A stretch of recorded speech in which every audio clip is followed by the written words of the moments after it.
threaten me. Hey guys, don't threaten you. Hey everyone, welcome to Evandale, and tonight the premiere episode of Seekers of the Fall. What is tonight's campaign about? Well, we're going to find out through an introduction. But first, I do want to say a very special thanks to this one over here, Erin, who in the 11th hour, we ended up getting this amazing person over here, Apple, who's going to be joining us for the remainder of this campaign. You also may recognize this person down here, ROFL, an amazing, incredible human being. Of course, you may also recognize Kevin Maphis down here, returning from prior Chronicles, as well as Crossroads right here, and a couple of sessions of Untimely Heroes, or more than a couple of sessions. So it seems like the gang is all back, and this is only week one. Hang out for week two, where 2 more players come and join us for a total of 6. So this is an all new start for Thursday night campaigns. Really, really looking forward to it. I also want to give a shout out to Queers and Spears for the follow. Thank you so much for that. I started by saying a major thank you to Erin over here, because today a whole bunch of 11th hour stuff and to pull a campaign together usually happens. And if it weren't for Erin, there is not a single chance in hell half of the stuff, including this overlay, including other stuff, would ever have occurred. So to Erin, thank you so much for handling a lot of the logistics behind the scenes. To Apple as well for having come aboard also in the 11th hour. You were asked last night around what time Eastern? Any idea? Literally the 11th hour. It was literally. Okay, yes. So 11 p.m. yesterday, which is like it's almost 24 hours ago. Yeah. Apple was asked by Erin. It was like, yeah, can you come aboard? How did that go down? Yeah, so Erin messaged me and I was like, yeah, I would like, sure. I've never played a game like this. I've never done a TTRPG at all. And they said, do you want to do this? I said, like, when? Thursdays? Okay, like, when does it start? Tomorrow? Okay. So I like dashed over to the VODs here as well as on YouTube, and I was like Googling, and I just let OCD kind of go, and I'm like, okay, I need to learn everything I can. And then even like today, I was on my way to an appointment and I was sitting in the back of the lift on my phone and like trying to type up a backstory. I'm like, I don't know what I'm doing, but I'm going to do it. And now we're here. Yeah, it's fantastic. Yeah. So welcome to the Evan Dweller community. Hopefully you'll find it just as we all have in one way or another. The chat over there is amazeballs. Absolutely amazing. ROFL already giving up on the hat and beer. Too hot? Oh, ROFL doesn't even have a headset on. Okay. There is business to attend to. There is. He had to answer the door, and he didn't want to answer the door. Fictured saying, that's awesome, Apple. Some of my favorite characters were built that way. So tonight is also very much like that. Once we're all ready, I'll read the introduction to what this is. And the title kind of doesn't give it all away. What is Seekers of the Fall? That alone is a riddle which you guys are going to have to solve, hopefully, today. However, a quick little introduction to everyone else out there. My name is Steve Krause. I created the world of Evandale, and this is my channel. Congrats and welcome to all of you who are deciding to join us. Wait, did I just congratulate fucking chat for joining us? Yeah, I deserve. No, we thank you. It's like saying you two to the waiter when they say enjoy your food. Yes. I'm impressed that they show up here. Sorry about that. Totally not what I meant. Anyway, let's go around. Erin, can you kick us off? And then we're going to go in a counterclockwise fashion or what have you. Who are you? Who are you playing? And what do we got? I'm an enigma. My name is Erin. I'm at Erin My Laundry. I'm playing Zora Yil-Cyrakh, a Lizardfolk rogue.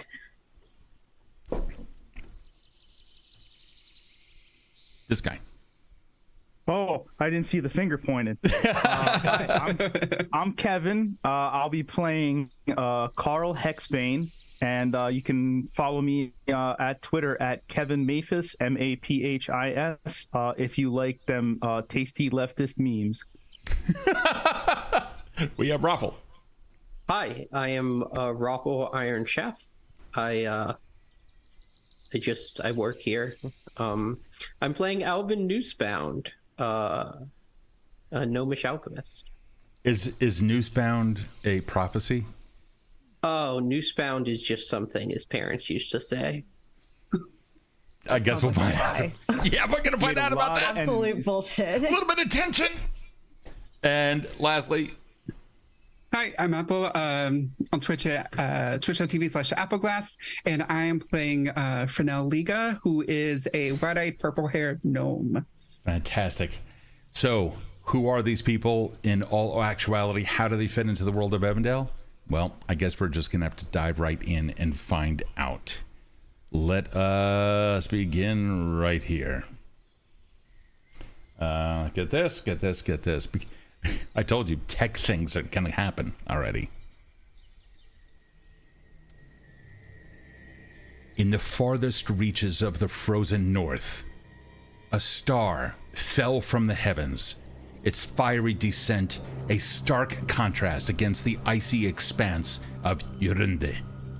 It struck the earth with a thunderous impact, sending shockwaves across the barren landscape and lighting up the night sky with an eerie glow.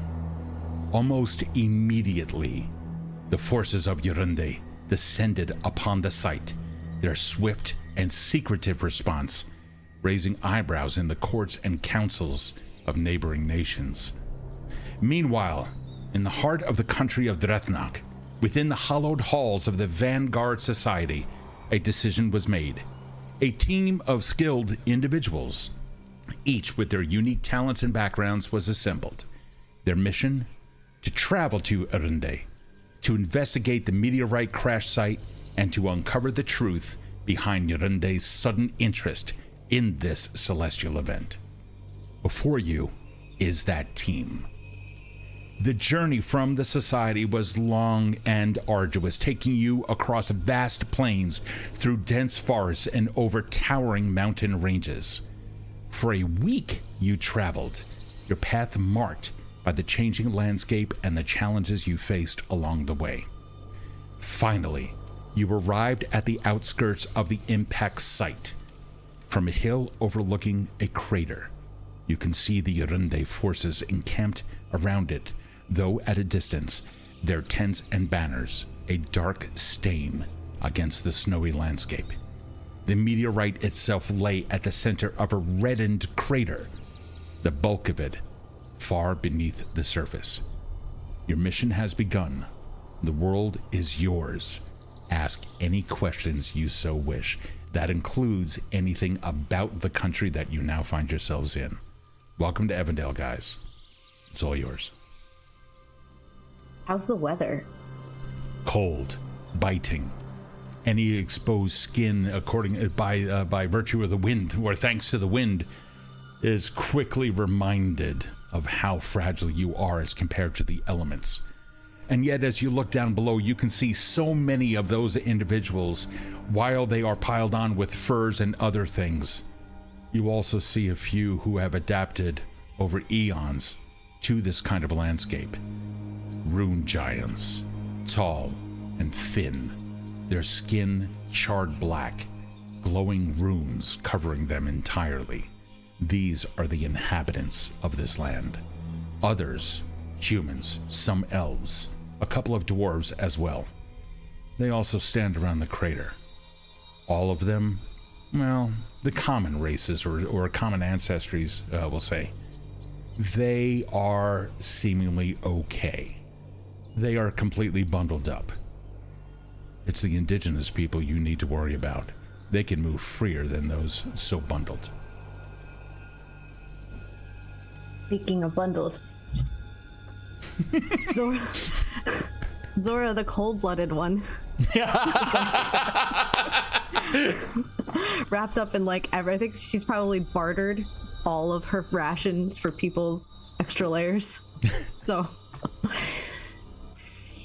it's there?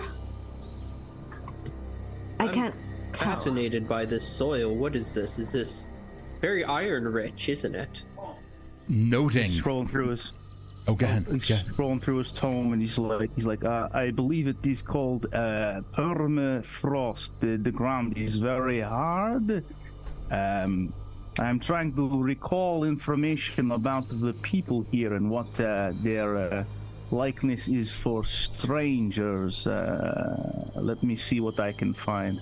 You do. Can I find out anything about? Yes, absolutely you do. So, Yurunde is a land of stark contrast and unyielding spirits. It lies nestled in the farthest reaches of the frozen north, its name a harsh whisper on icy winds that echo across barren plains. The landscape here is a world carved from ice and stone, where the sun's weak rays do little to soften the harsh people, to soften the harsh spirit of the people that call this place home.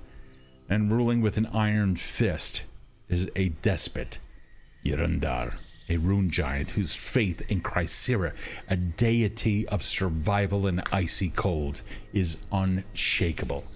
Guided by more superstition and faith in the deity of brutal survival than by reason, the citizenry is constantly tested and punished by trials that prove one's worth to the icy queen.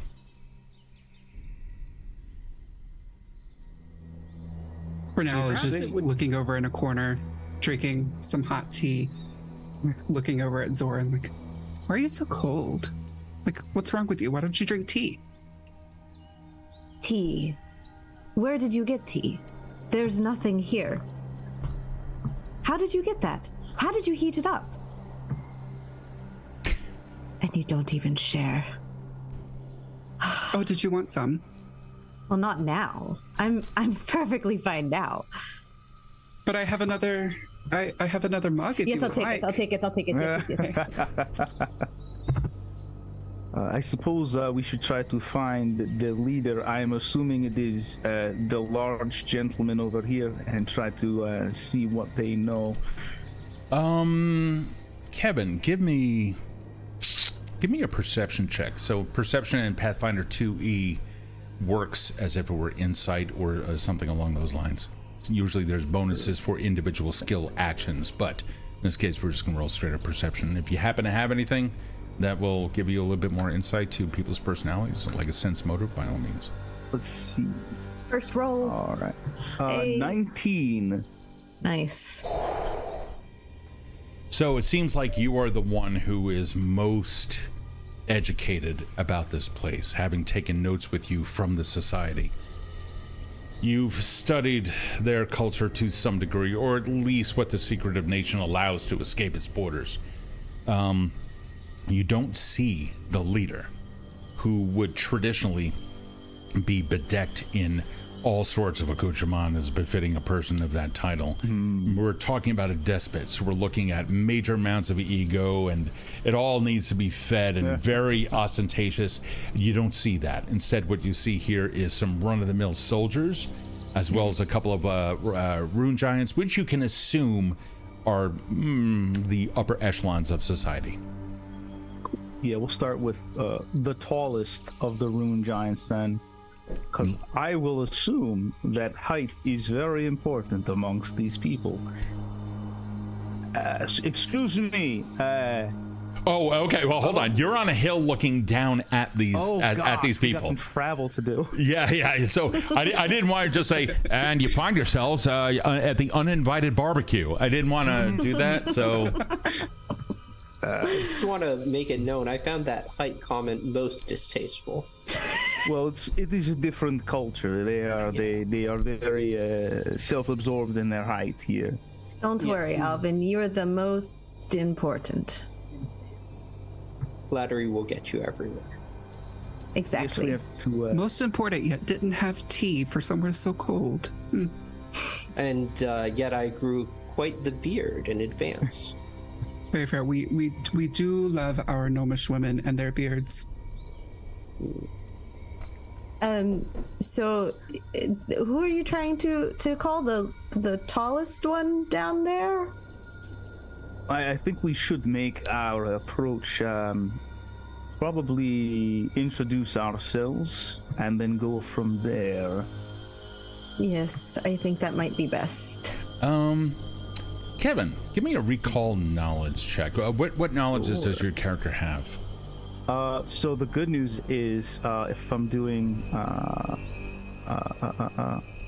oh, actually, hold on. How do I check that? Oh, hold on. Let me shrink this. Boom. There we go.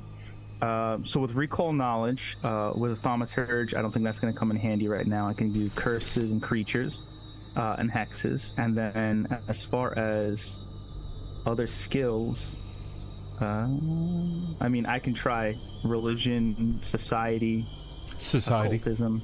You could try society, yeah. Cool. So that's a +1. All right, let me get the D20 out. Bam. 14. The neighboring countries of Yarunde, and now mind you, there's very few. Yarunde really is. If you were to take the continent of Erin, go furthest up as far as you can, you're going to hit a series of nations. In the Third Age, due to expansion, a lot of these people were displaced and pushed off to the far corners of the realm. These people had been here since day one. They were not pushed. They did not move. They have a very isolationist society. They're not, hey, thank you so much for the sub, Dimension Weaver. They have been there, isolationist, very superstitious, very religious, and simply don't. Oh, it was you, Erin. Thank you. I just see what you did. Thank you. I see what you did. Thank you, Erin. They've been very, very, very careful not to mix with other people.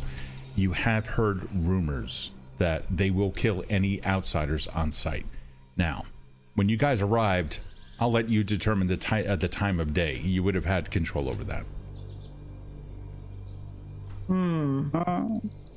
I always like to approach at night. I was gonna say, knowing that about them, yeah, it sounds like we're gonna do some stealth mission type deals. So night sounds good. Okay, so they don't see you, at least not to your knowledge. Yeah, and let's keep it that way. The only thing that might be able to give you away are like the stars up in the sky. The two moons that are out there are shedding barely any light, so mainly it's starlight that has fallen down on this. You do see a slight glow coming from the pit that holds this meteor, and again, the banks of it are like a blood red, as Alvin had noted. But you do feel that if they were to come across you, they would descend. most likely. Okay. Zora, do you see any pathway from here to there without alerting them? Oh, well, I would have to make the path first and then come back and report. So 1 sec. And Zora's gonna do her little stealthy position. She just flops down and then, like Gila monster style, just down, I just don't envision Gila monsters as using. Could you make that noise one more time? Thank you. Yes. Full stealth. Yes, full stealth. Oh, actually, okay. Here's a neat little thing about Pathfinder 2e that this is something I will invoke. The power of secret rolls. So what this is I get to roll. I'll then take care of the PC stealth for them. This is going to be based on perception, because invariably the PC themselves doesn't necessarily know whether or not they're being stealthy. They think they are. As for the rest of you, hold on. What is your modifier for stealth, please? I'd love to tell you that. It's a healthy +6, so very healthy. So describe how you descend the hill in a very stealthy fashion. Okay, so like I said, I think what happens is Zora like takes off all of the blankets that she had acquired and looks around, sees one that's like matches the copper of the ground, and just like goes like, "I'll be back."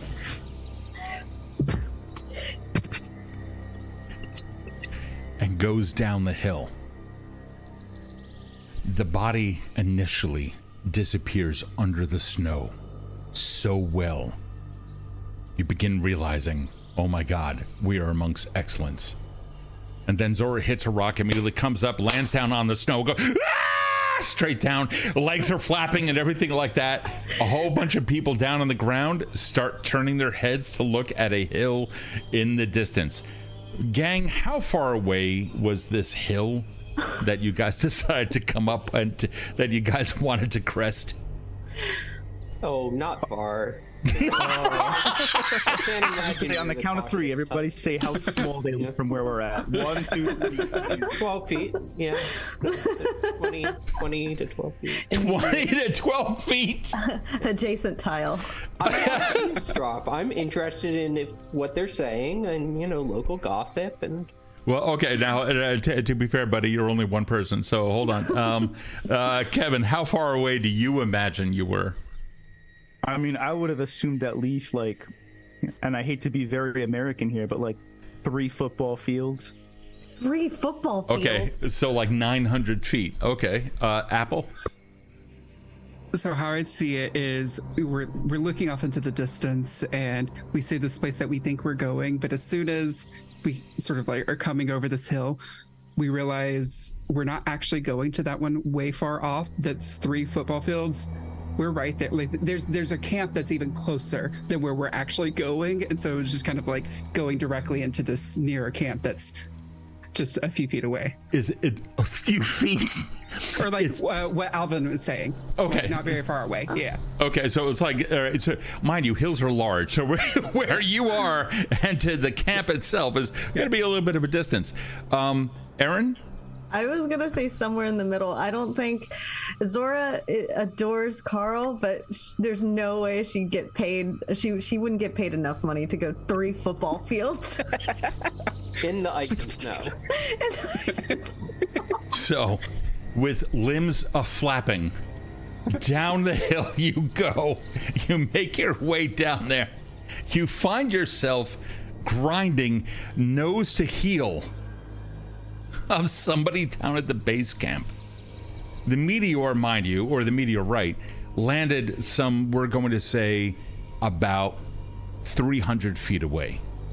Due to its nature, you guys kind of got the idea. They decided to set camp up a little bit away from it, but you can see near it something else had been established, probably a temple to Chrysaor or something along those lines, something temporary. Meanwhile, Zora makes it down there, and an individual turns and looks around.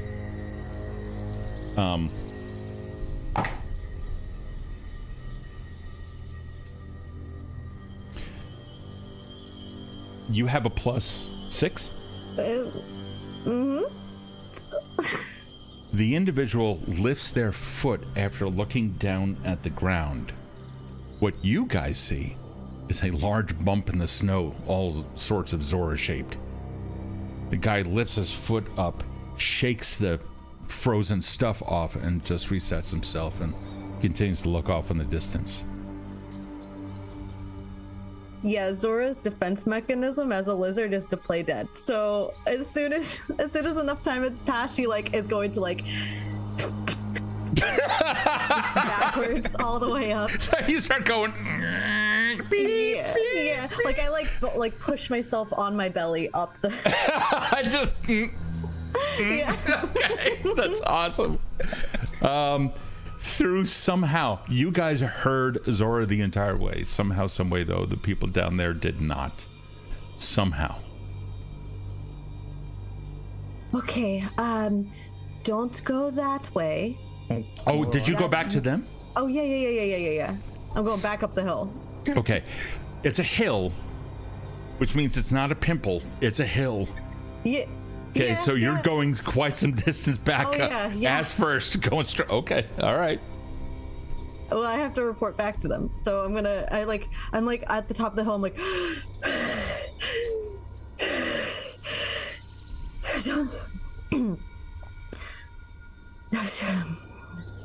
nope. Don't go that way. Yes. Don't. No. Okay. Why? What was over there? A man, several, and and it was treacherous for me, and therefore treacherous for you all and your delicate frames and legs. But surely they would be happy to have some newcomers come in, like possibly sit down, have some more tea, eat some Well, the dinner. information No? that I have would highly disagree with that. Oh, where did you get your information? It's a magic tome. It just tells me things sometimes. Okay. So I am thinking perhaps we go the long way around and come on the opposite side of where these soldiers are standing. Yes. That would be preferable, yes. Sure.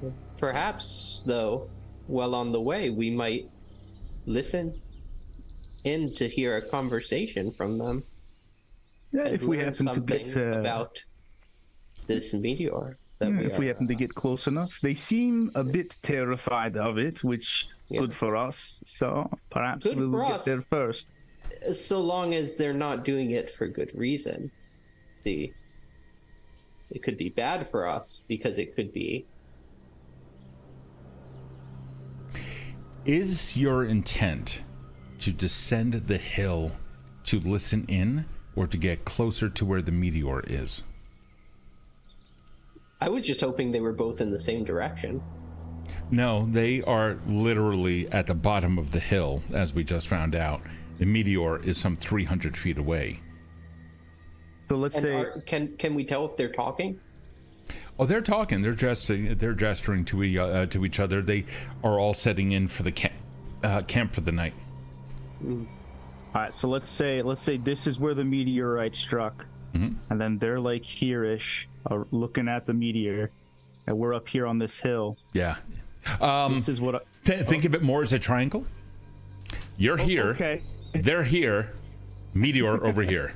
Yeah, there you go. All right. Yeah. I'd like to go around to the other side and come at the meteorite on this side of the triangle. You got it. Not a problem. Not a problem. So that's what you would like to do. I assume you begin moving in that direction. Yep. Absolutely. As you descend the hill, it gets a little bit slippery. You guys are moving down. Quick question for the entire table. Are you guys all adequately dressed? I assume so. I'm more than adequately dressed, thank you very much. Yeah. Are you that kid from, like, was it A Christmas Story? Yeah. No, I just resent the insinuation that I'm not, very fashionable. It's all brand name furs. That's a bright. I just had this vision of like this bright orange hunting jacket just slowly moving down the hill. Hey, Alvin does better not to shop get at shot. Cobalt's Closet. So, you guys managed to descend the snowy crest, coming down the hill through careful and slow. You managed to go. Now, you are dark figures against a stark white background. You understand that you will stand out, and movement will attract other people's attention. I'm going to assume, unless you tell me otherwise, that you are taking precautions to not be noticed. I think that I am very small, so I am not as concerned with this. How small? Because the snow is deep. I'm also like sinking into the snow. Okay. Stuff that I, So every step that I take. what everyone else sees is just his head that every now and then goes. Yeah. So don't run too quickly, or I'm going to need like a piggyback ride. It doesn't work the same if I go just plump. Yeah. You So guys it's a might, very slow walk through this too. I think Zora, when the wind shifts into the direction where our sounds will carry to the camp, she'll like make like a gesture for everybody to be like quiet.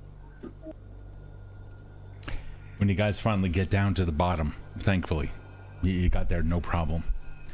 When you do get down there, how far away, Kevin, since you were the one who initiated this action, do you imagine yourself from the meteor, and how far away do you imagine yourself from the camp? Oh boy.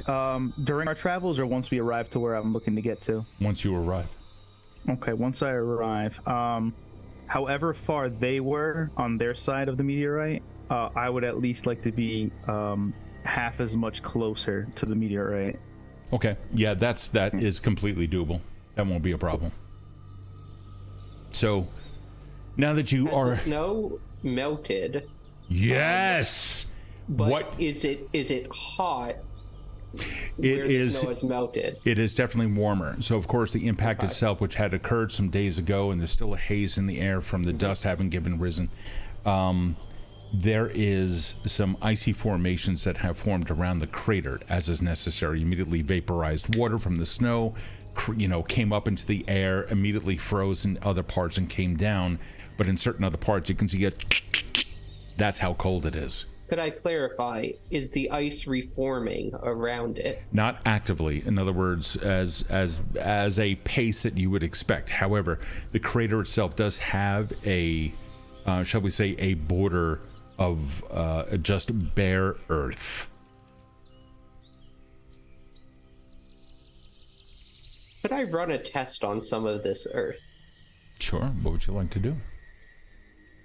Well, first I'd like to dissolve it in a reagent, and then I'd like to establish if it's giving off any sort of energy, any sort of thermal energy beyond which it should be, based on my knowledge of Earth.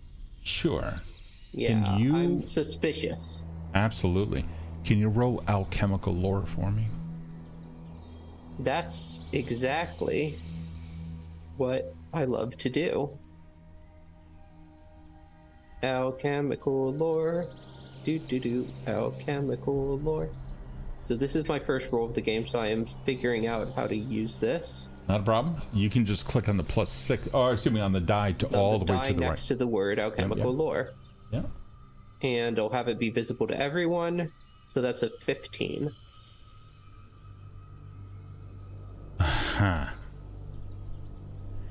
So, the earth immediately surrounding it contains two properties. One, it is normal earth, that is the base of it. However, peppered throughout it, and because you were so careful as to take a sample that you can read the individual layers of it, up top is where you really notice the change, as would be expected. The actual quality of what you find, however, is a little bit mysterious. One, you do find copious amounts of iron. Somewhat to be expected. It's a meteorite. It's probably going to be something like that. After all, that's how certain rare metals are found for those of you that are into metallurgy. However, you also notice that there is a hint of the arcane within it as well. I show my findings to Frenell, who I assume, well, obviously because it's not a race thing, okay, guys? I know what you're thinking. It's just, they're another academic. Okay, Frenell, what do you make of this? It's kind of arcane, right? Yeah? To be honest, I'm not sure what type of abilities and what types of things I can do here. Anything you damn well please. And if you... So, you don't even have to worry about your character sheet. Instead, you can just simply describe your action, and then if it is on your sheet, I'll let you know, and then you can roll if you want. If not, we make it up. Right. So when you tell me a bit more about the results you have, how big is this that you're are you talking about the entire meteor? Yes, I'm or do you have a little piece of it? I have a vial in which I've dissolved some of what I can only assume is a little bit of earth. The soil around it. You guys, you have not yet approached the meteorite. Okay. Yeah. Right. So I pick it up. I kind of shake it around, look at it, try to hold it up to the sky. I don't know why I'm holding it up to the sky, but this is the thing that people do. There's not really stars. You can't actually see anything very well.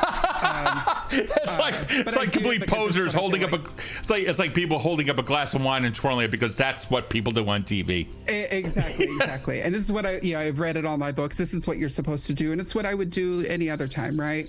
I take the little stopper out, I smell it. And I notice that there's a bit of a weird smell, and I can't quite place it. And I just sort of shove it into Alvin's face, and hey, what's this? What's this? I'm like, do you recognize this? I don't know. It's kind of weird. It's kind of weird. I don't know. It Haven't smelled it, smells have you? arcane. So what you're gonna do, let me see here. Okay, cool. And I'm rolling some. So what I'm doing now is I'm rolling some stats, or excuse me, I'm rolling some skills for you. One is Arcana. I'm gonna hold on to that knowledge. You kind of I'm gonna hold on to the number.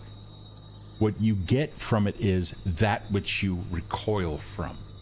There is a stench to it that comes from an otherworldly place. You cannot identify it. You've never come across it before. But you do acknowledge that this is not a smell that you've ever had before.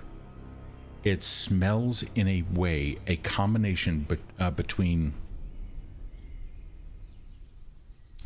rotten steak and lavender.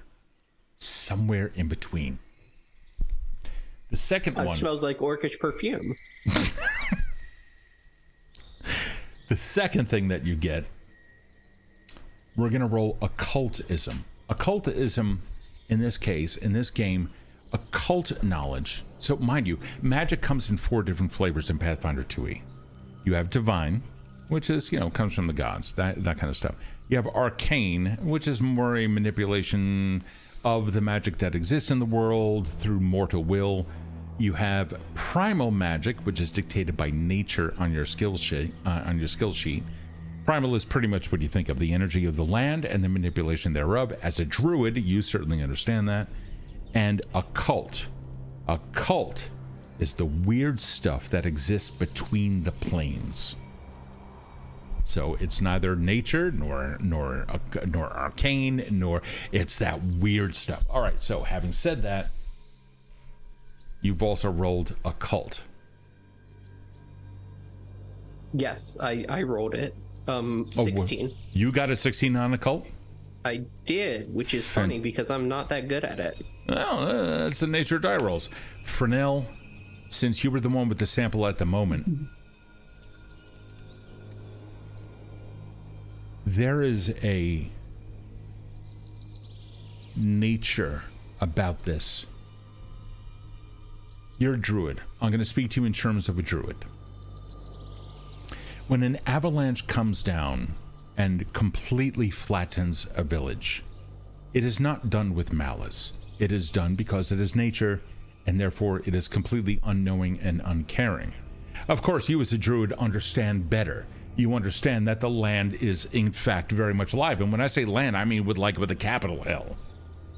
That is the spirit of Nordaga. Nordaga is a deity that is that uncaring nature. What you pick up on is something that is adjacent to Nordaga, as if it comes from outside of Nordaga. That you've never experienced before, nor have you heard any stories of the like, for all things come from Nordaga. Except for this. And here we're talking more about hunches, so read into that however you want.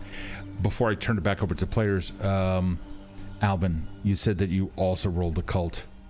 You get the same thing, but you have a slightly different outlook, so you can interpret everything I just said to Frenell however you want. I don't think we should ingest this meteorite. I Was not planning on it, but all right, good to know for sure.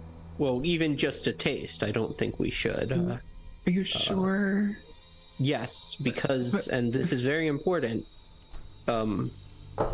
because I'm not sure what it is. That's fair. I've never read anything about this in any of my books. Karl, Often it's useful to taste minerals. Karl, I apologize. Karl, you notice that there are 2 shadows, or I should say silhouettes, that are approaching the crater that seem completely oblivious to where you guys are. In your estimation, since you, again, Karl, since you led the group here, how far away would you be from that axis? If they had to travel straight to here to arrive at the crater, which is here, are you right here? Are you around, like, on this side? So let's say that this is where the meteorite hit. Mm-hmm. We're like on this side, and you said they're like approaching from this side. Okay, then that's all I need to know. So you're at a 180. Yeah, not a problem. Yeah. Yep. Okay, cool. Totally cool. After they approach, you guys can talk, you can do whatever, and then you fit in when they approach according to your own timeline. They approach and they are completely ignorant that you are there, or oblivious rather. So, Quick question: how tall is the meteorite?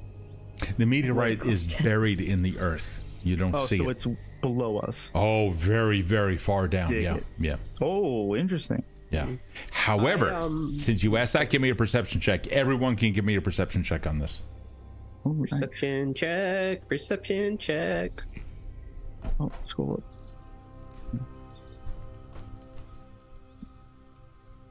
$23. That's not where I would expect I it. forget where the oh, there it is. It's under defenses. Yeah. Yeah, perception is a the separate middle. thing. It's not a skill in Pathfinder. Cool. 14. 24. 24 is Also fantastic. 14. I know you've never played any TTRPG before. 24 for first level characters is like, yes, not only do I observe this, but I know what brand underwear they're wearing. Yeah. I'm very aloof, but very understanding. Karl, since you were the first person to initiate this, you got a, what was it, 23. Okay. So, Frenell, you can apply the same knowledge. When you look down there, you can, you first off, you're looking for the evidence. Where the hell is this meteorite? You look down on the earth, you can see, okay, very clearly, it embedded itself into the earth. The earth then immediately reclaimed it because that's what happens. Dirt walls fall in, etc. And it has been several days. Well, actually, it took you guys a week just to get here. So it happened well over a week ago. Nations already had a response. So things have cooled down. The snow is just starting to come back in. You don't see the meteorite, but you two notice faintly in the starlit land that there were footsteps, and you can see going down into the pit. Now, this was a fairly steep affair. You also notice what appears to be two grooves that have been, like something had been laid down on top of it, on top of the land. Two grooves that go down. Both of these grooves are parallel perfectly all the way down. At one point or another, you can see a couple of crossbars going across it, pressed into the earth. Whatever caused it, though, is no longer there. And how big were these footsteps that we saw? Well, some of these footsteps are rather immense. I mean, you're a gnome. You can take it. You immediately. How many times can I lay down? That's a, yes, excellent measurement. Awesome. So, you know how Karl had said that you guys approached it from 180 degrees, like you're on the other side of it. So you're looking down across a probably like 150, 200 foot hole. You can see these footsteps. And you estimate from where you are that you can actually see these footsteps from that far away in starlight. Each of them are at least the size of, from like navel to top of your head. Which befits some of the creatures that are standing over in the distant, like 300 feet away. A fire. Mind you, the two individuals that came over and are now kind of like peeking down into it, they don't seem to be doing anything other than discussing. But you do notice that one has now like staked a torch in there, and it's a common torch. So they just simply planted it into the thawed earth. So now there's a little bit more light over there. This will work to your benefit. Everyone, give me survival. Ooh.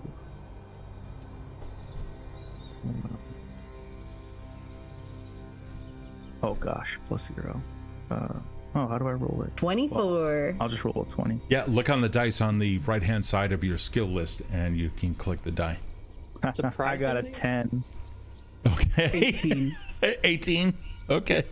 14. Nice. Okay. One more per apple. 18. Thank you. It was me. I said it earlier. It's 24. Oh God. Okay. We're gonna go from lowest One to. of us is surviving. Well, so in Pathfinder 2, survival is a little bit more about that. It's a little bit less than the survival aspect of it. Well, actually, that's bullshit. It's all about the survival aspect of it, but it's about the individual skills that you have. In this case, tracking. What are you looking at? What are you picking up on? I think all of us just froze, except for you. Yeah. Zoom just froze. Hold on. Cool. I mean, I could see every. Oh, there we go. Apple just started to move. Hold on. Is it me? Yeah, you were the only one that froze for me, but it looks like it's back now. Okay. Yeah. All right. So we're back. All right. So it was probably an interruption on my end. Alrighty. We're picking back up. As long as we have audio, then we're good to go. What was the question that was asked? There wasn't a question. It was you telling us about survival. Yeah. Right. I forget why. Tracking. Tracking. Yeah, I forget why. Okay, so that's right. So they damn ADHD, man. I wish I was medicated. So they stuck a torch down into the ground, and immediately, for those of you that had a 15 and above, you recognize that if anybody stands near that torch, their night blindness or their night vision is gone. You guys can pretty much act with some almost with a complete autonomy. You're not going to have any issues as far as being recognized. I have a question for you, Steve. What's up? From me watching this, actually, I'm just going to make an assumption, and we're going to do it in game. I think they sent down scouts, and the scouts have not yet returned, which I don't know if this is good news or bad news for us. You rolled a survival of what? Of 10. Who rolled the 20-something? I rolled a 24. You see return footprints. The same amount that descended. No, look over there, and I take Karl's head and I turn it physically to where he needs to be looking. They're the footprints. They adjusted and came back up. Ah, yes. All right. So why are they here? Maybe other Vanguard fans or aspiring Vanguardians. Just as a polite reminder, some of the footsteps that went down, remember when I delivered this information to Frenell, were the same size as some of the much taller individuals back at that camp. Oh, Zora was in the other room when that happened. Okay, so perhaps, maybe they wanted to offer themselves like a raiding party, or maybe native people who are curious about what has infiltrated their land. I have an idea that I think would be funny. I will stand behind one of them and bend over, and Karl, you will push them into the hole. Is that a good idea? You are once again separated by about 200 feet. You are on 180 degrees on the other side of it. So if you're going to do that, I'm going to ask for a good amount of stealth checks as a small, dark shape moves across a stark white background. In a bright orange jacket. Yes! Look, it's not a perfect plan, but I think we should start considering our tactical options here. We want to get to the rock. They are in the way of us getting to the rock. Well, I mean, we are on this side. We can easily go down here on our side. We brought rope and tools. Yes. Oh, that did we forget too. the rope and tools? No. I have it right here. Oh, I just sorry, I didn't even think about. I wouldn't want to look foolish on our first mission, is all. Oh, of course, I didn't even think about that. Let's get a little closer then to this hole, Steve, and see what's so dang interesting, as long as they're not able to see us because of their night blindness. Sure. Or whatever. You guys end up moving in, taking a look over those of you who had, like Zora, for example, had rolled high in survival. You kind of estimate your shapes against the background mountains and other things like that. You figure it's going to be pretty much okay. Most of them are back in a well-lit camp, torches and fires and other things like that. They're not really paying attention to it. In fact, chances are over the course of the past 2 weeks or a week and a half or whatever it's been since this thing hit, they seem to be somewhat blasé about the affair. Now, you guys start approaching the banks of it. The first thing that you notice is the looseness of the earth. You're still about 15 feet away from a cliff that would be the crater hole itself. The earth is loose. The closer you get, the greater the chance that you will fall into it. Who has the rope?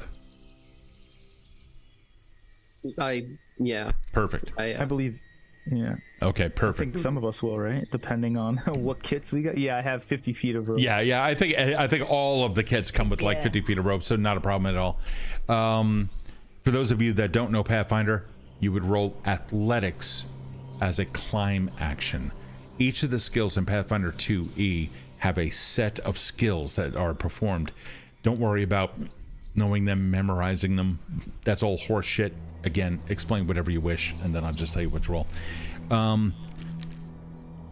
We're going to assume that you guys know what to do. You're going to find, earth is loose over here. You stake it down, tie it off. You estimate the depth. You figure it's going to be about 75, 80 feet down. Most rope lengths are about 50 feet. You tie two together to give you roughly 95 feet or so. Well, I rolled a 1. So at the end of that, You rolled a 1 on athletics to climb down? A 4. Well, Yeah. you rolled a 1, but you have an athletic score. So natural 20s and nat 1s are good for saving throws and melee and combat. Skill checks, no such thing as a nat 20 or like a nat 1 or whatever. yeah. Oh, well, it was an 8. So Okay, so then you got an 8. Yeah.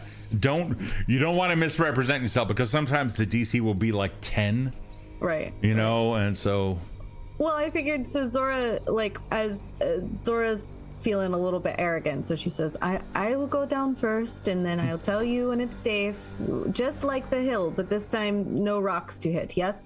And then I crawl down, but like at the end I'm like, oh, it's fine, I've got like, 2 feet to the end, and I let go prematurely, and I somersault down to the bottom, like legs up in the air, like, okay, make sure when you come down. you are assuming you're going to be okay after such a far fall. Yeah. Yeah. We're not going to make that Get assumption. right past it. It's just like Zora's had a day. Yeah, hold on. The So least roguey rogue. okay, so first off, you do begin falling. You let slip the earth, or excuse me, you let slip the rope. Now there is an action Pathfinder 2E called Grab an Edge. You find some portion of the wall as you begin falling down. You begin finding some portion of the wall that you can immediately grab onto. So in order to grab an edge, what you're going to do is roll in athletics. Oh, excuse me. I'm sorry. It's not an athletics. It's a reflex save. Sorry. Thank God, because that was a 7. Yeah, no, it's a reflex save.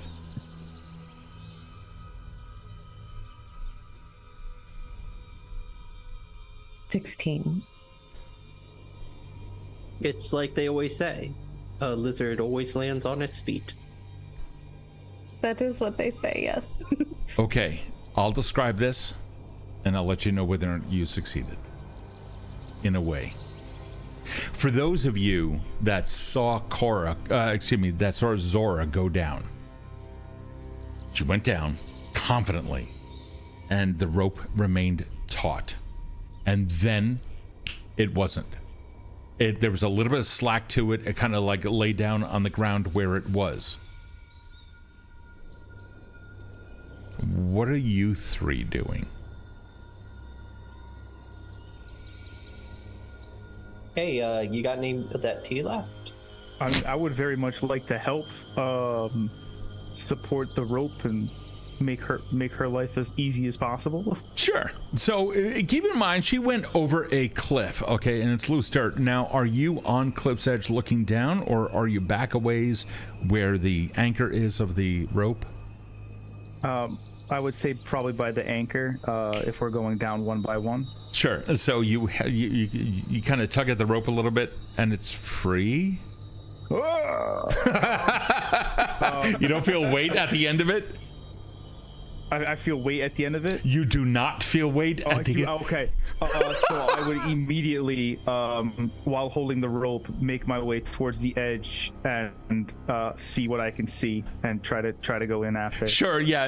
Amongst all the loose gravel and whatnot, what you see is Zora like clinging like 20 feet from the ground on like a root or a rock or something like that, barely holding on, and the rope dangling like 10 feet from her. I'd like to... Oh, go ahead. Go ahead. Oh, I was going to just say, like, since I'm holding the rope, try to swing it towards Zora, so...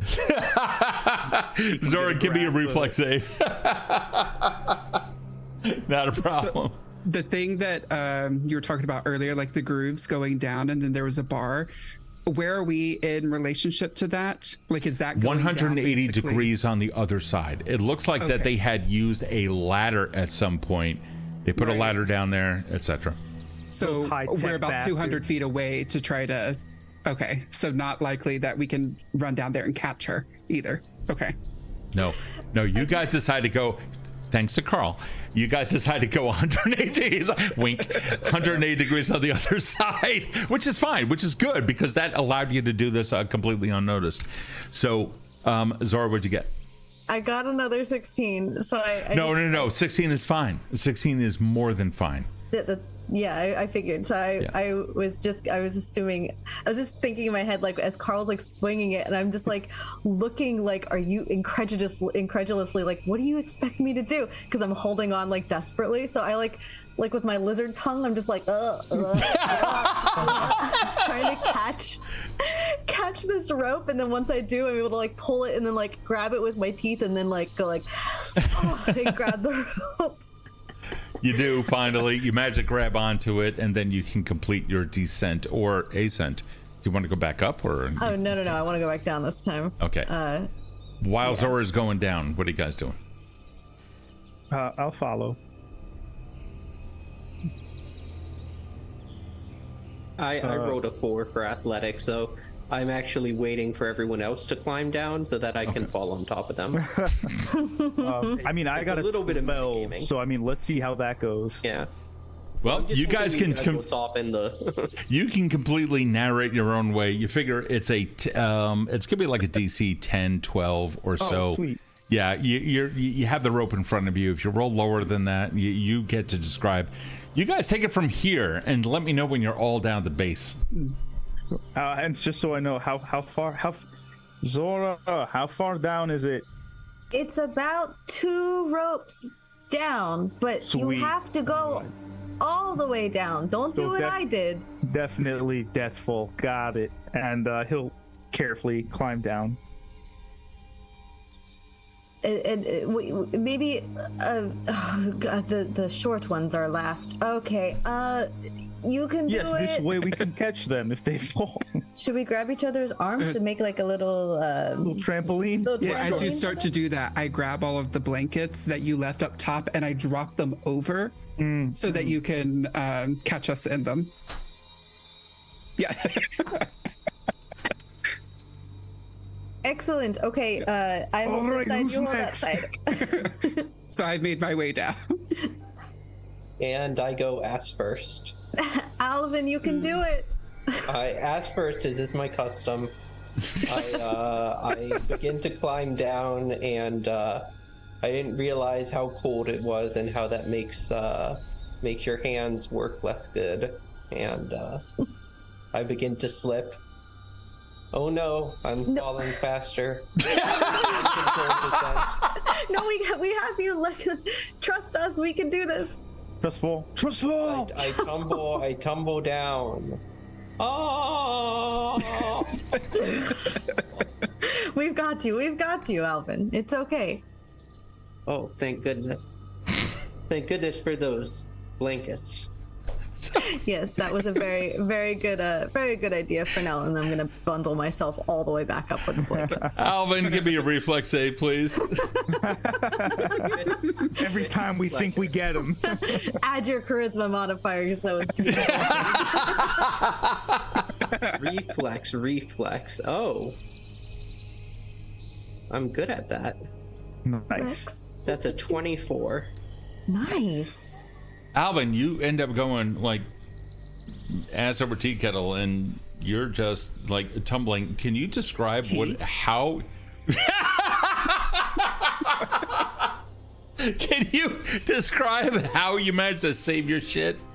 Absolutely. So, as we all know, gnomes are just the craftiest of races, and in some ways the greatest of races. But we won't dwell on that. I'm tumbling down, and all of a sudden, my gnomish ancestry, my senses start to kick in. I realize I've been here before, and I flash back to when I was a young gnome, toddling around, big head, tiny body, falling all over all the time, just falling. And my dad would pick me up and he would say, "Son, you know what is good? It's good to fall, because when we fall, and then I snap back to the present because I wasn't paying attention, and I fall into the open arms of Zora and Karl." Perfect. Oh God. Okay. Why? In my head, that was animated like a la Rugrats style. Like it's just a Rugrats cartoon.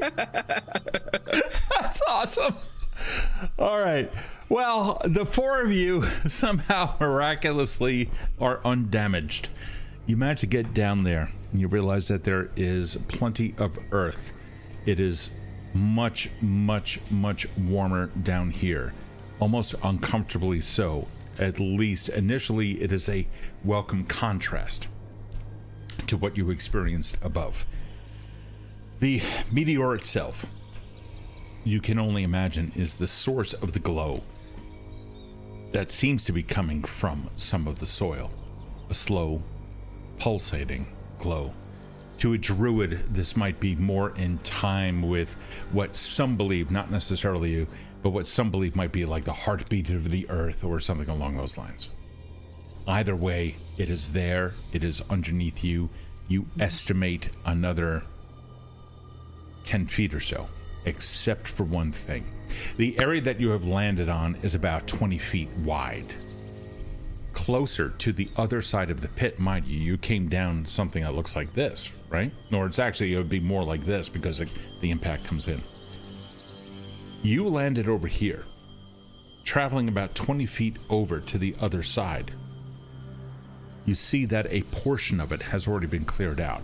Walls of dirt have been formed on either side. The work of some groundwork, some earthwork, or what have you. They've already dug down to that. For the curious-minded in you, you'd be able to walk over there and look down some and see the meteorite itself. I take a soil sample and label it very carefully so I don't get it confused with the other one. Noted. Can I like this one? No? Okay. I wouldn't, no. I don't trust it.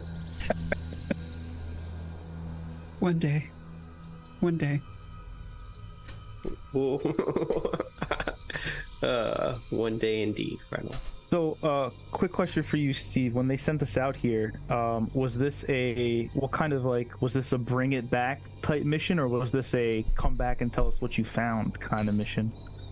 So or was it like open-ended, like, hey, go check it out, and the entire reason why you were sent here in the first place was to find out why Yurunde had this massive response. Now, the camp that is there does contain about 15-20 strong, but it is not the internal militaristic response that you had heard about. So either your information is incorrect, or the watch party or whoever was there initially has since waned. All you were told was find out why this military is there. Now, having said that, you also understand that a good purpose of the Vanguard Society is to collect this kind of stuff and prevent it from falling in the hands of evil, the BBEGs, right? The big bad evil guys.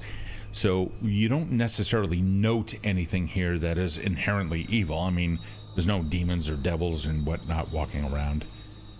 But you did get a sense. I politely remind these two individuals of the otherworldly nature of this. And for the record, how large is this meteorite? Well, you don't know yet. You haven't yet looked at it. All you've done is take a sample of it. But the surface that you guys have landed on is about 20 feet wide. So you can only imagine with a hole that's kind of shaped like this, that it came down at a... Obviously, it came down at a good clip, embedded itself into the earth. You can only imagine it's actually much larger than the 20-foot surface area that you're currently seeing. Now, have I... And this is a little bit... is the earth down here more compacted? Not where you are. It seems to be more earth that has fallen on top of it. Huh. Maybe before you use your tools on it, we should find out if touching it at all has some serious consequences. Has anybody? Does anybody see if there's maybe been pieces have already been extracted? Like, I'm sorry. Do you have a degree in alchemy that I didn't know about, Zora? You know, I absolutely might. You don't know anything about me except what I've told you. I'm wearing gloves. He has a degree in staying alive, which is very important. Exactly. Fair enough. Exactly. Fair enough. We all like staying alive. And I care about you. You know, I don't want your gloves. Maybe it's acidic. I am touched. I am, but it is not acidic. It would have bubbled when I dissolved it in the reagent. Okay, well then you know best. You and your gloves have a lovely time together. And as she says that, she's gonna like saunter around like the perimeter to see if in fact anybody has already extracted pieces of the meteor. So there is, when you guys landed in this or crawled down this area, okay, it's a 20-foot expanse. On the other side, you notice that there were walls of dirt that have been moved, exposing the meteorite underneath. No one has yet walked over there to take a look, though. That's where I'm going. Sure. You go there. You take a look down. The earth itself is again a little bit loose on top of it, but you make your way over. You are careful. There you can see that very clearly an entire hole has been bored into it about 4 feet wide. And whatever was in the middle of it, if anything, has been removed. It's hollow. The wall of the meteorite is still quite substantially thick, about a foot or so. And the meteorite is actually rather large. It is about 30, 40 feet wide. No wonder it made such an impact on the surrounding nations. This thing would have been heard like thousands of kilometers. Oh yeah, this was a horrific event, and yet you don't see the level of destruction you would have expected. Probably because of like a lower speed or something like that. But either way, what you see here is walls about a foot thick, and the entire thing has been hollowed out. Yeah, see, I told that gnome, Alvin, come here. There's a hole inside. There's something drilled into it, and something was taken out of it. I told you. My God, you're right. Someone drilled a hole into the meteorite. Good find, Zora. Carl's just going to lower his visor so that he's covering up his face, and he's going to get closer. You do? I am trying to ascertain what this meteorite is made of. Iron. They may have taken the artifact back to their camp, which means we're going to have to take it back. You know, Karl, an iron meteorite of this size should have flattened a incredibly large area. perhaps the size of, say, 7 times what it is flattened, at least. That's a rough estimate. Are you saying something was steering the meteorite? Well, I wouldn't go so far as to say steering, but something either slowed it down or softened its descent somehow. It's Frenell, as the conversation down here continues, you're becoming a little bit rather, you're becoming a little bit aware that there is movement back up on the surface some 95 feet up the opposite slope. Mm-hmm. Those you can hear talk, but you can't understand it. It is too far away. You just happen to be picking up on it. If the conversation down here continues, you guys are essentially bottlenecked, pigeonholed, and it's going to be very easy for them to annihilate you from this vantage point. So I noticed this. I'm a few feet away from our group, a little bit closer to the other side, and I start looking around just to see if there's any sort of if there's any other sort of boulders or whatnot. In other words, somewhere to hide. Yeah, certain. Not on the surface. Unfortunately, it is completely. It's like the dirt, and then that one section where they dug down into it, and then that's it. Nothing else has fallen on top of this area that could provide you with cover. Your best chances are right now, get out, find cover above. Mm-hmm. And this is assuming they don't see you coming out back out. I begin to cover myself in as much loose dirt as I can. But it's just going to fall off. It doesn't stop me. It doesn't stop you. You're just kind of rolling around on the ground. I'm rolling around. I'm just staring at you. Very curious of what you're doing. I'm trying to camouflage myself.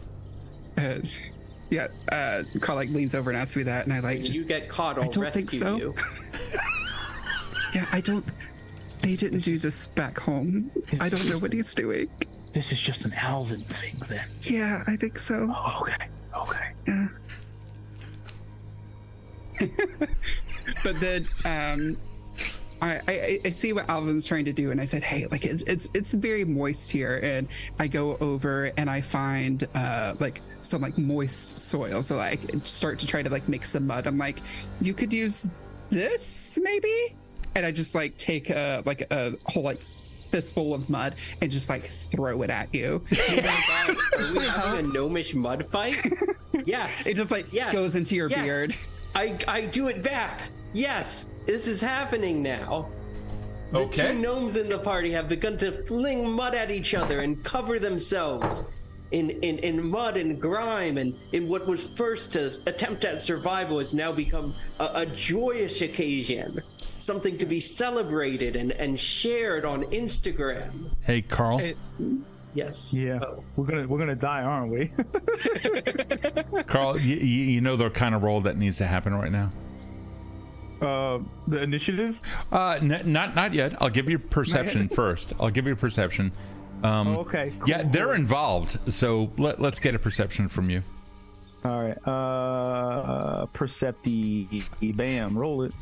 Get ROFL involved in anything. South is the only direction it can go. What'd you get? Quickly learning. 23. 23. Okay, Karl. You ready? Hey, Zora, now that you're back, give me a perception, because you were not involved in the ensuing mud fight either. So you missed it. It was a lot. Oh my goodness. Hold on. We're being clever, Zora. Clever. That's Zora. One way to put it. Yeah. Zora's being about 13. Hey, Karl. Yeah. You know those two individuals that I described to Apple before? Or to Frenell, I apologize. To Frenell? Okay.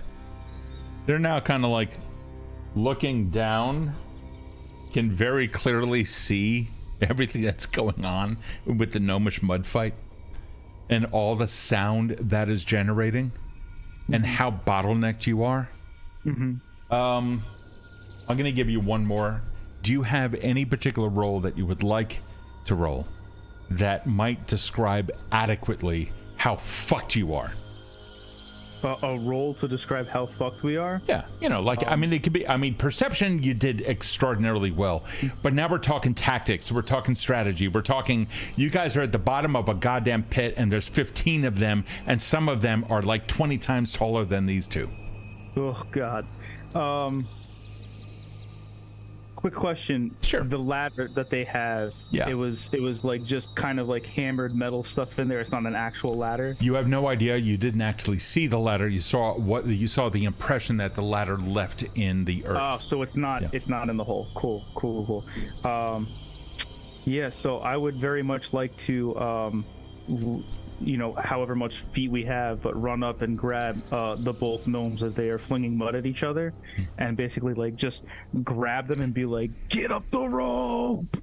Do either of you have a problem with this? No, I'll allow it. That's a good idea. Okay. I'm a little surprised, to say the least. No one inquired if it was okay to just pick me up. I know he's not getting tea later, but I go ahead and go with it because I did see them. I was on my way to like be like, "Hey, Alvin, let's go," and mud happened. So I sort of resolved. I'm just gonna swallow my ego. This is probably the best thing that we can do right now. Carl, give me a strength check or give me an athletics check. Athletics, Holding please. 2 gnomes. Yeah, just Athletics. my dude's like bench pressing. If you're in the chat and you would like to do some fan art of this moment, I got another 23. Dude. this is the heroic moment of the episode that we've all been hoping. With that, first off, there is way up top. You guys can hear it like reaching out across the land. You can hear far above, like there is a cry to action, a clarion call to kill all of you. Let me see how much more alliteration I can get. Either way, so the 2 gnomes are headed over to the rope. I need you all to now roll. Let's see. For the 2 that are climbing, you're going to roll athletics for initiative. Carl, you can we can keep yours going because you use your 24 as initiative.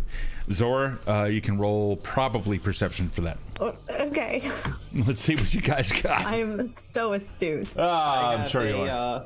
I have a 14 for athletics. 14. Okay, so you got a 14 there.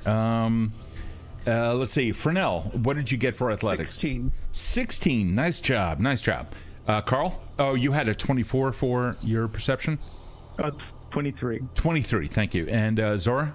18. 18. All right, cool. Frenell, there's a mechanic known as initiative. So there are basically three modes within Pathfinder 2e, one of which is combat. The others are exploration, downtime, etc. However, combat, it gets broken down into turns. This way, you get a turn, they get a turn, etc., and then everything is resolved as soon as it happens.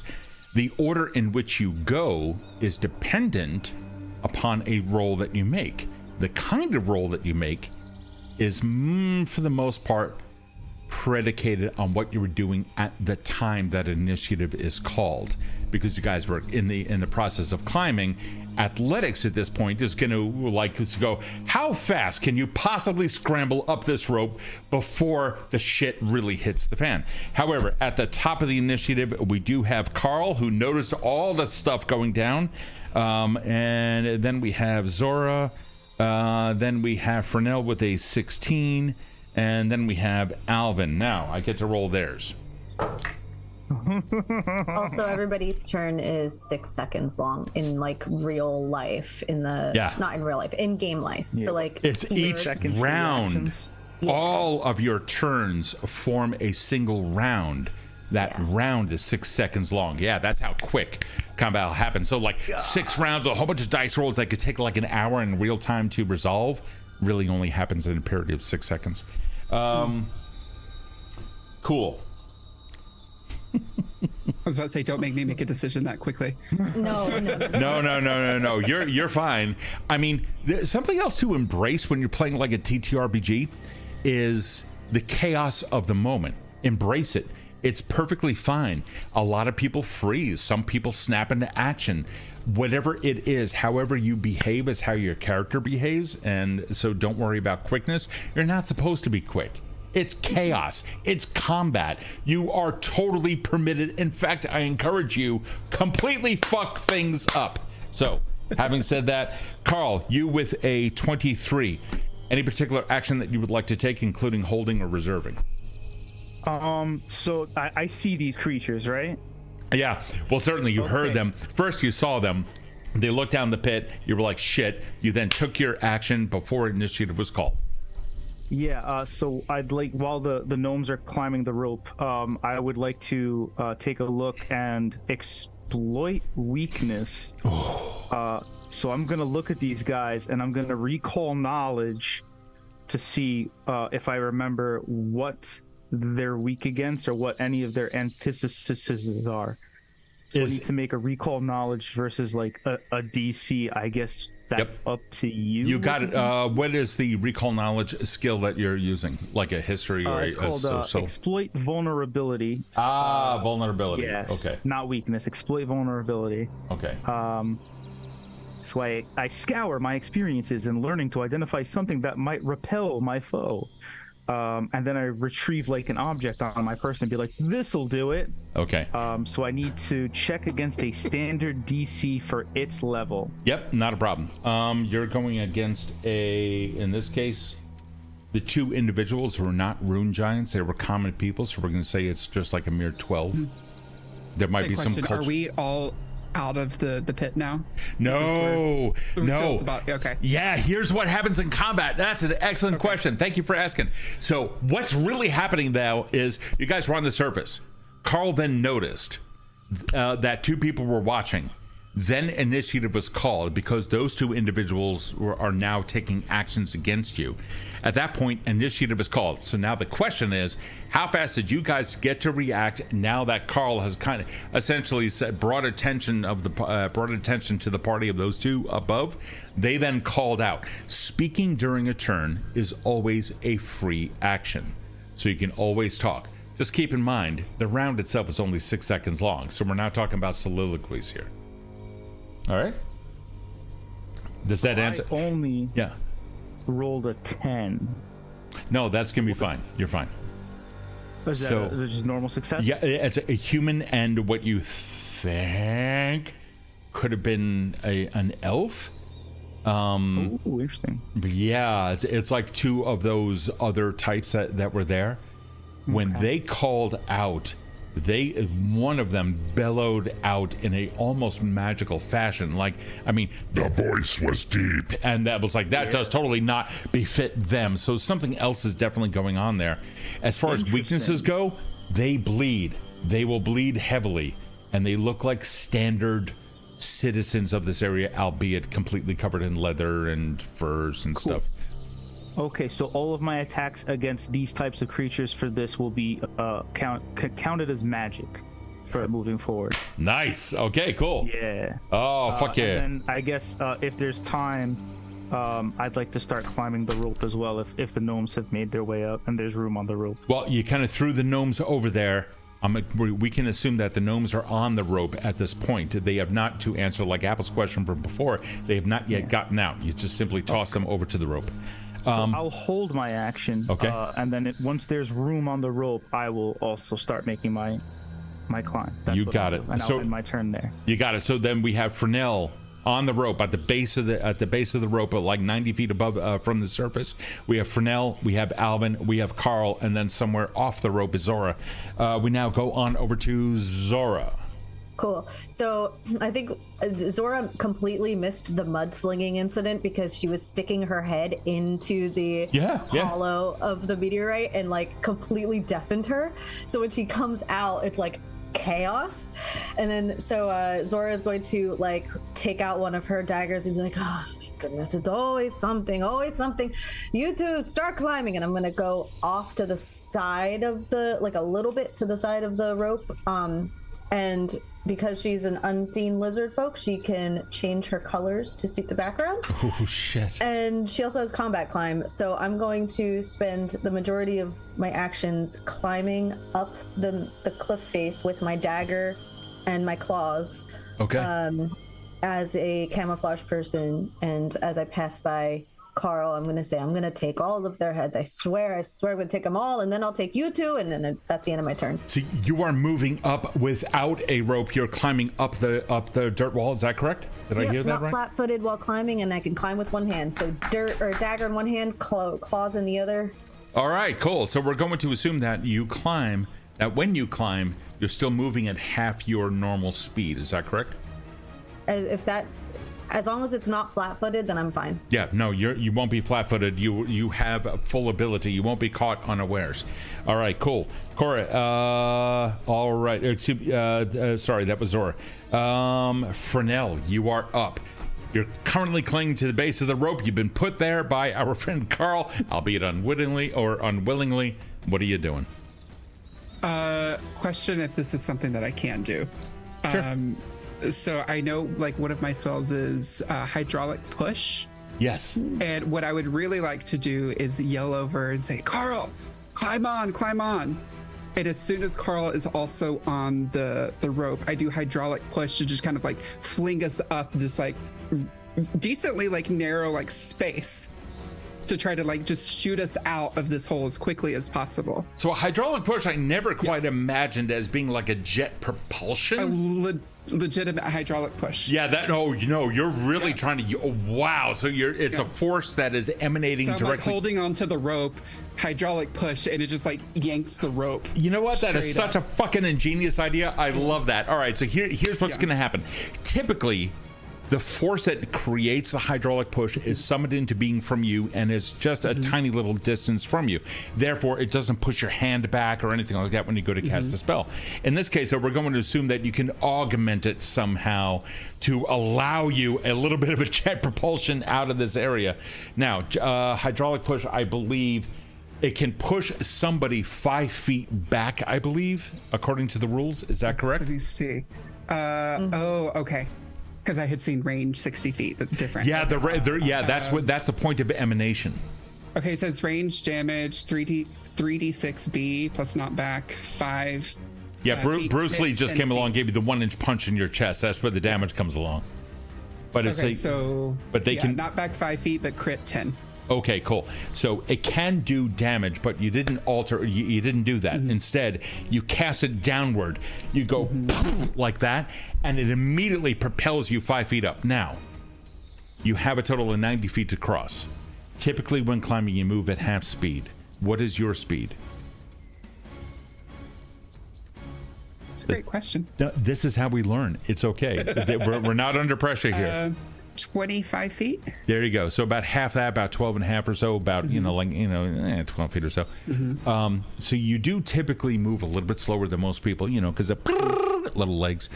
However, in this case, I'm going to give you. That's a druidic spell.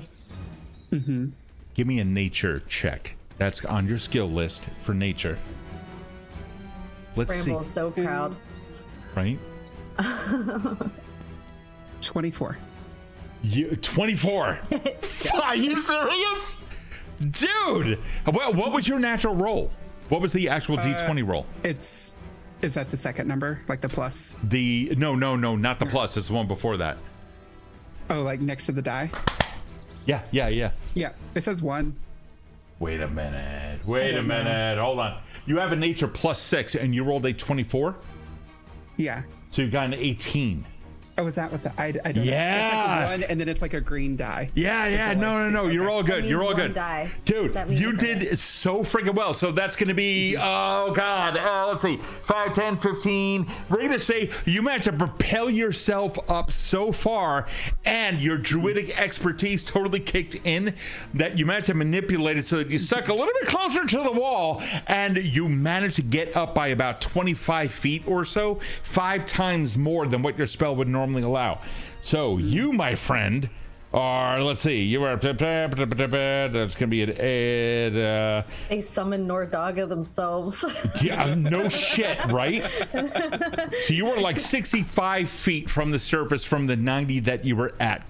Okay. It's good for you. So good. Dude, that was awesome. If you continue doing that, you can become that legendary druid. Oh my god. We are now going to move over to Alvin. What do you got? Yeah, I'm just climbing normal. No, like you all came up with me, Oh, right? we come up. Oh, I'm wait. like holding the rope. Well, it just drags Give me the dude, three of hold us. up. Stop. that's what All we right, were hold up. In order Is it for just me, that's fine. No.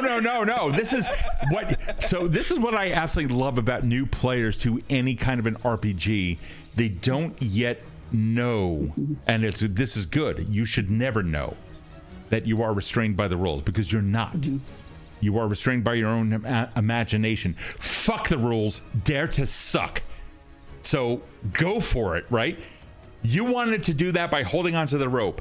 Zora, you were climbing up alongside the rope. Karl, you were going to go after these two gnomes.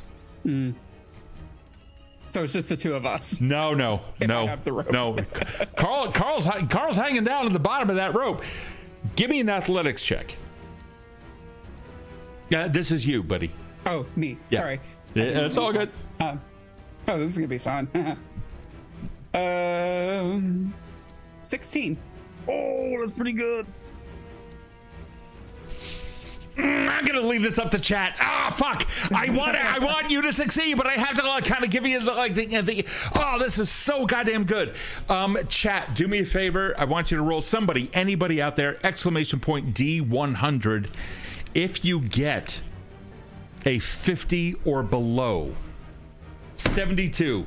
Fuck!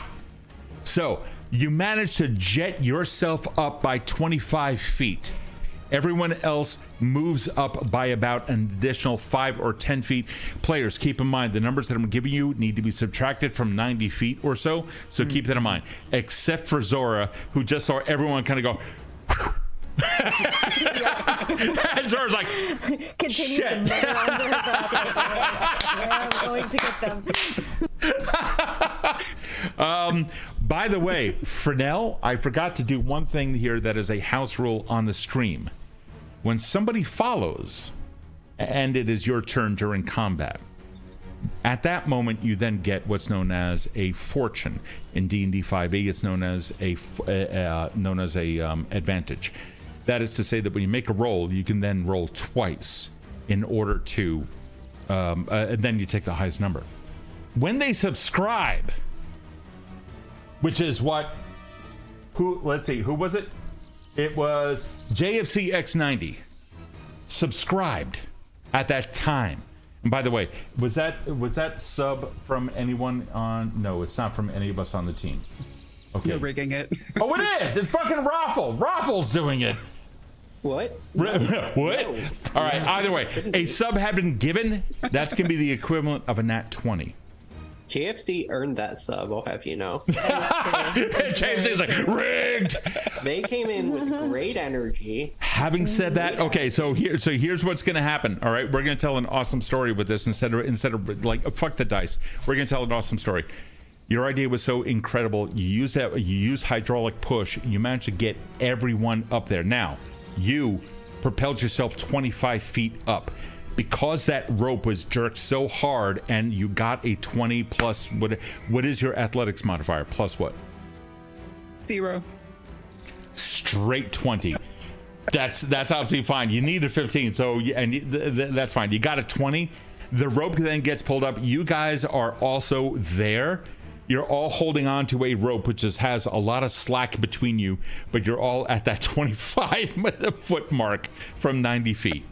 So you still have another 65 feet to go, but poor Zora is still 25 feet below. I'm a great rogue, okay? Let's see. We're now going to move over to Alvin. So I am actually having trouble finding which of the mutagens I took. Okay.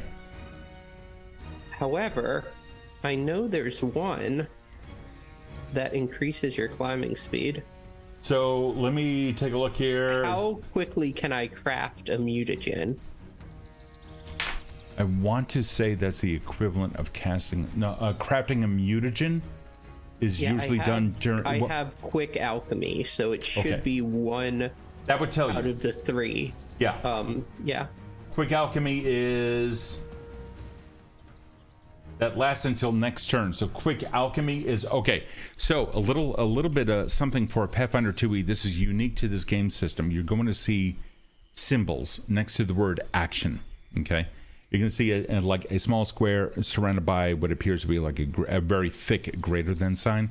Those little dots inside of that indicate the number of actions that it takes to cast. This is one action, buddy. Pathfinder 2e has a 3-action economy. It takes you 1 action to do that. Boom. It is now created. So I am already, like, I know that the shit's about to hit the fan. There was a purpose to covering myself in mud, though. And sure, I'm sure there was. I'll have you know that it's coming, and so I am... Well, don't tease me. Do something with it. I'll tease all I want. Exfoliation takes time, okay? It's self-care. You spent all this time preparing this campaign, and this is the good part where we get to mess it up, and No such thing. This is your game, so... All right. So what are you doing for action? So I believe I've just doubled my climbing speed with the mutagen. I can't find the name of it, but there is one... And it has something to do with arms, and it doubles your climbing speeds. Okay, so we're... Oh, yeah, sure. Prevents you from being flat-footed. So it basically gives you what Zora has plus double climbing speed. Not a problem. So you end up and these arms end up coming out and go... And I'm scrabbling. I'm scrabbling up there. Not a problem. So I use the rest of my movement to climb as high as I can. And your movement speed is traditionally 20, halved per turn for climbing, down to 10. Because Gnome 25, so 25. Oh. So it should be 12.5. 25. Right. Okay. So that's going to allow you double your speed for climbing is going to be your normal speed, which is going to be 25. You had 2 turns left over. So that is going to allow you to move a total of 50 feet up, which leaves you 15 feet till the surface. They haven't even gone yet. Yeah. And already you're almost up. Alchemists are monsters, man. However, that is going to be the end of your turn, and we now come over to them. There are arrows that start pelting the earthen wall alongside each of you. Zora, for the most part, they're kind of like sticking away from you. They're kind of going for bulk mass. They're going for the center group of flesh, which is on this dangly little thing called a rope. So let me roll here. That's a 7 plus 5. That's gonna be a 13. That first one, I'm just gonna roll random. 1, 2, 3, 4. I'm also camouflage. All right, so that's going to give you -2 to your, -2 for them to hit, or like a +2 to your AC. That's going to be 4. They're aiming at you, buddy. Am I allowed to be camouflage? Do you have an ability that allows you to do that? I'm covered in mud. You're also clinging to a rope. It was a giant, okay, then I'll put it to you this way. A giant mud pile, the same color as the wall, just moved very quick. I think that's what they're aiming at, okay? What's your AC? We are slowly getting away from the light. You really are. I mean, fair, to be fair. Either way, what is your armor class? 16. They rolled a 13, so the first of the arrows does not hit. The second one is going, that is going to be, that's going to be a +3, 13, 16. That's going to be a 16. This one is going for, again, 1, 2, 3, 4. 1, Zora. Somebody actually went, nah, fuck this. Will a 16 hit? What's your AC? My AC is 17. It is? 18. It's 18. It's 18. Wow, that's amazing. All right, cool. Yeah, not a problem. There's an arrow that goes and it lands right next to you after hitting a rock. Next one coming through, also a 16. This one is going to go after also Zora. That is going to miss. And then the fourth one is a nat 1. Hold on. This is going to be ranged. Okay. Apparently, as that person was pulling back the bowstring, they brought it up to here and it went shink and like clipped off a portion of their cheek. Like the string just kind of dragged across their face unceremoniously. The knock, or not the knock, but the quill, not whatever it is, the feathers. Why I can't remember.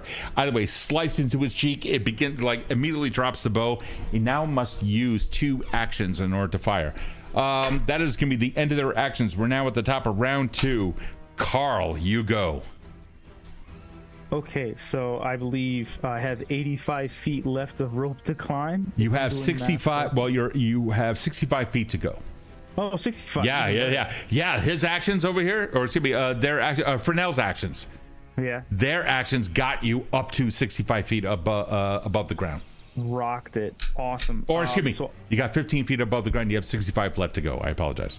Dig it.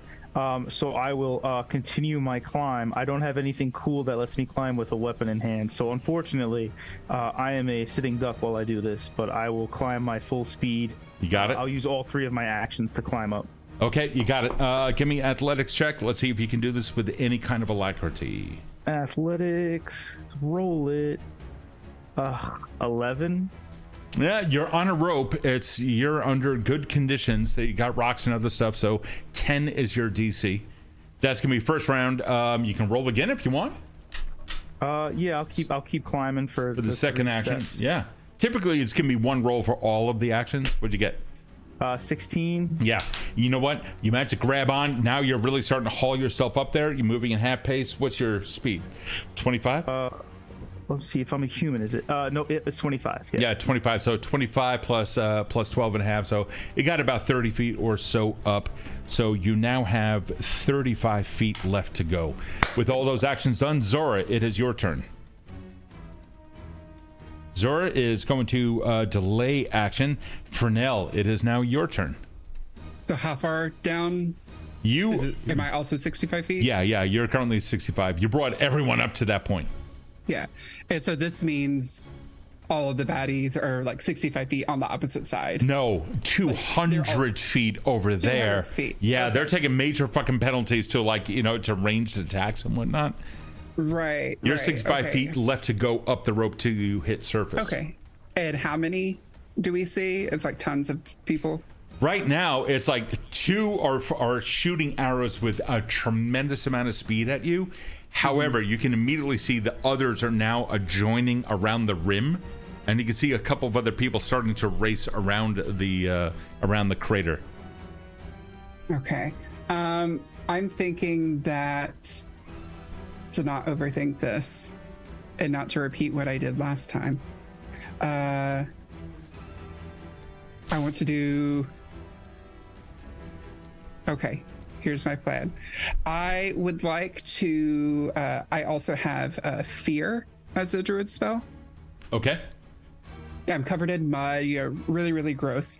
And I am hoping to make myself super big and scary and just yell over at them and be like, hey, we're climbing here. So it is a range. See if they'll stop. It is a range of 30 feet. Mm-hmm. Okay, and you are are outside of it. Okay. Yeah, so we're not going to do that. But it was great creativity on my part, if I do say so. It is. It actually really You is. can still shout it if you want. I can still shout it. You can. And now here's how that works.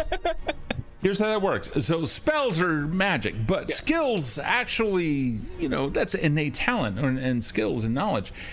There is something called intimidation. Do you have a good modifier for intimidation? No. +2. I mean, if you rolled a 20, that'd be a 22. Yeah. It's going to go against I think it's their wisdom or their. Okay. Is there a way that, what if I flipped it? Is there something that I can do more on like the diplomatic side? You can do that too. Absolutely. Yeah. Diplomacy I'm just not sure if I can do thing. it from this far away. That's my. Yeah. If they can hear you, it applies. Okay.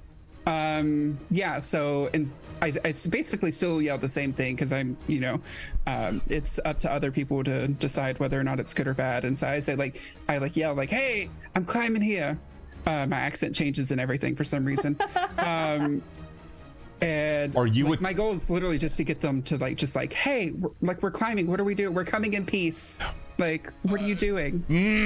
All right, We've so not shot at them yet. They're just like shooting at us. no, this is true. Okay, so I'm gonna have you roll with misfortune. Misfortune in Pathfinder means that you're going to roll twice and you're going to take the lesser of the two rolls. And the reason for that is you culturally are speaking, well, linguistically first, are speaking a different language than theirs, which kind of includes them in you're not one of them. Secondly, what language are they speaking?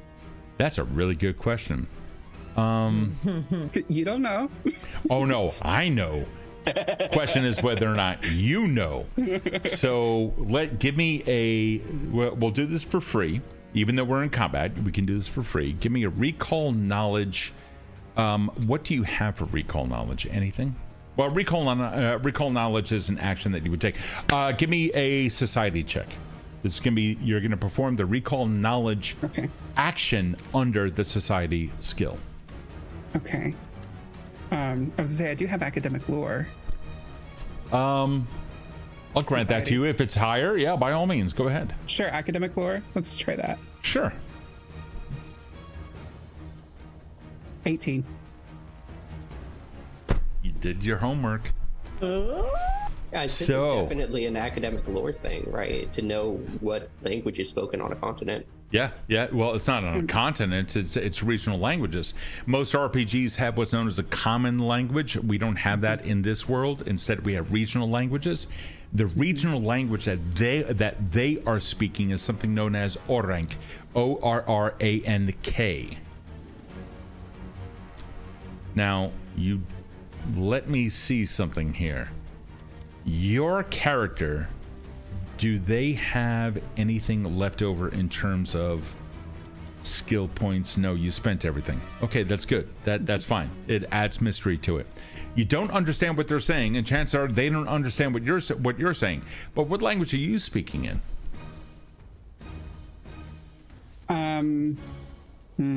Because we don't have a common language. Yeah, no. I'm trying to think of something like what ancestry are they? Like, what are human and elf currently being joined by everyone else, like all 15 to 20 of them?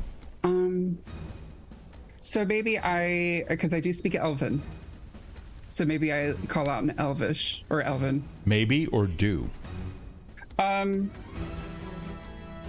We'll find out. We'll find out. What language are you speaking? The next episode of Dragon Ball Z. Right, exactly. I'm learning from my gnome brethren to just keep you in the dark. I yell out in Elven to say like, hey, like we're coming in peace. Because the elf is the one that we saw, sort of like one of the two up front, and just to be like, hey, like we're coming in peace. We're just we're climbing here. Like we haven't attacked you. Stop, hold it. Okay, so just to let you know, what you're attempting to do is an action known as make an impression. Now, typically with Pathfinder rules, you need to engage with them at least 1 minute of conversation. Each of these rounds is only 6 seconds. So it would need to be full, like 10 rounds. It's only round 2. Okay. It's only been 12 seconds since all the shit hit the fan. Having said that, roll your diplomacy. Let's see what happens.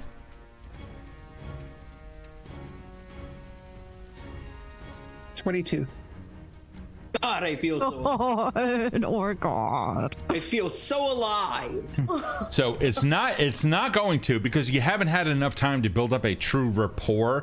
You are in. So one, you haven't had the exercises still. Yeah. Oh yeah. So we're gonna find out whether or not that actually has an impact on them, particularly the elf. You see the elf kind of like it grabs another arrow, comes back, kind of like loosens the arrow for a second, and they go poof, and just like lets it slip. And then you hear back in Elvish, "You are not one of us." No, fuck it. I'm gonna act this out. You are not one of us. You need to die. I am so sorry for this. Oh, no tea for them. No tea for them. No tea for them. Where are we? You got to climb, by the way, because that's not the only thing that you did. That's a free action. You want to continue climbing, I assume? Yeah, I think I'm gonna climb. Okay, not a problem. I'm still trying to dodge. 100%. They're obviously upset. Yeah. Just a skosh. I'm just gonna climb. We're good. All right, not a problem. We're going to assume, for those of you that are climbing, in order to hasten this up, we're going to assume that you are maintaining grip on the rope, no problem. So unless something catastrophic happens, you guys will continue to move at your natural speed, which is half your movement, unless you happen to have a fucking mutagen that turns you into Doc Ock over here, and then all of a sudden there's arms all over the place that gets you scurrying up like a spider. Alrighty, Zora, we're gonna come back to you. Yeah. I'm gonna spend all my actions climbing. All right, cool. So that's fine. You are, wow. So you are now at the 65-foot mark. Frenell, you just did your thing. Alvin, you're up. So I climbed the rest of the way in a single action. Yeah, you immediately hop up.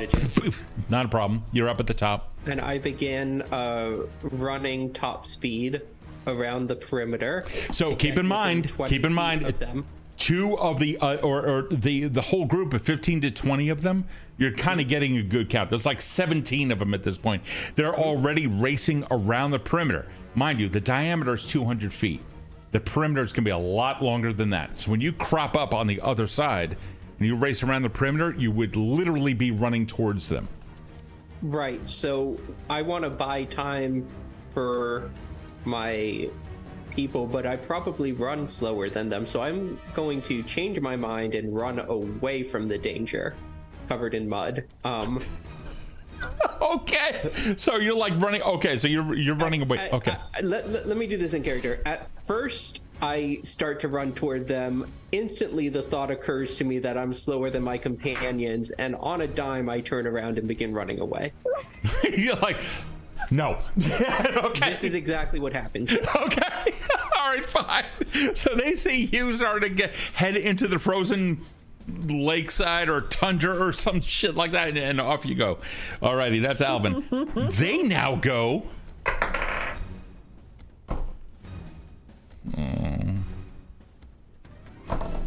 Oh.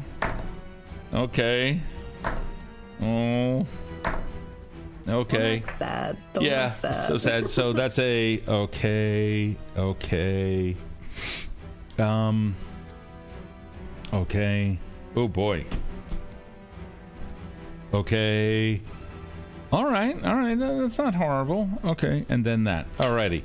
So, the arrows that begin flying that are now heading towards all of you. Karl, you're going to go at the top of round 3 still, but this is their turn. Number 3. 1, 2, 3. That's going to be you over here, buddy. Frenell, what is your armor class? Great question. Look up at the top. You should see it on the right. Let's see, where is it? Yeah, on the right-hand side. Under so combat. I have like the full like character everything. Yeah, so your AC is a 15. So where are you seeing that? It's on the right side. There's the gray column, the dark gray column. It says defenses. There's nothing in that column for me, so maybe Oh, okay. I was like, it was one of the little tabs at the top. I was clicked off. I'm like, where are you seeing? No, it's on the right hand side. Okay. Your AC is 15. Yeah, 15. Unfortunately for you, that is going to be 6 hit points of damage. There's a right into your side. You can feel a searing hot pain of an arrow pierce your flesh for a total of 6 points of damage. So what you want to do now is click on hit points and alter that number by 6. And where is hit points? Directly in the combat column. Are you look on the left-hand side? Do you have build or play as the highlighted one? Play. Play. Okay, perfect. Do you see your combat column? In the Yes, middle. right in the middle. Yep. In Hero Lab? Okay. Directly underneath where it says combat, do you see a bar going across that says hit points? So hit points in Pathfinder it's a number that represents the amount of health your character has before they fall unconscious or begin the dying process. So you are now going to click on that, and then you're going to alter that by 6. Got it. So now I'm back down to 11. There you go. Yeah, because you had 17 to get it going. That's going to be the first one. The second one is going to be, this is a 2. Karl, what's your AC? 18. This hits by 2. This is an arrow into your flesh for a total of 3 points of damage. Number 3 is going after going back after Frenell. After that awesome jump and everything like that, apparently they're all targeting the large, well, somewhat large pile of mud that moved. Oh yeah, sorry. No tea for you either. I know. However, this one goes. It's an arrow that lands right by your head. It rolled an 11, so therefore no hit. This next one, number 4, is coming in. Also you. Is it Frenell? It is totally Frenell. So this one is a 22. That's a 22 to hit. In Pathfinder 2e, if something hits your AC, or rather you hit a DC number of which your armor class or AC is a part by 10 or more, it becomes known as a critical hit, which can have any number of effects. This is a 22. Your AC is a 15, which is only 7. So you're still within range. No crits. Normal damage. 2 points of damage. You can feel another arrow pierce your flesh. In this case, we're going to say your lower left leg, right in the back of the calf. God. Okay, next one is going to be number 1, Zora. You have an arrow which strikes right next to your, right underneath your right armpit. Embeds itself in the earth unceremoniously. You are fine. And lastly, there is number 2, Karl. This one is a 16. Your AC is an 18. Haha, yeah. Yeah, like 2 feet over. It embeds in the earth right there. It is now the top of round 3. Karl, you go. Zora, you're on deck. I will use my movements to finish climbing this rope.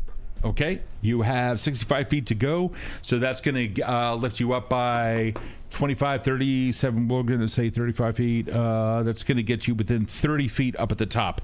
That is all 3 of your actions. Frenell, you're up. Wait, sorry. I wrote that I had 35 feet left, so I'm 5 feet away from the top? I'm sorry. I did not take into account round 2. That's my mistake. Yes, you managed to arrive up top, no problem. Oh, cool. Nice. Alrighty.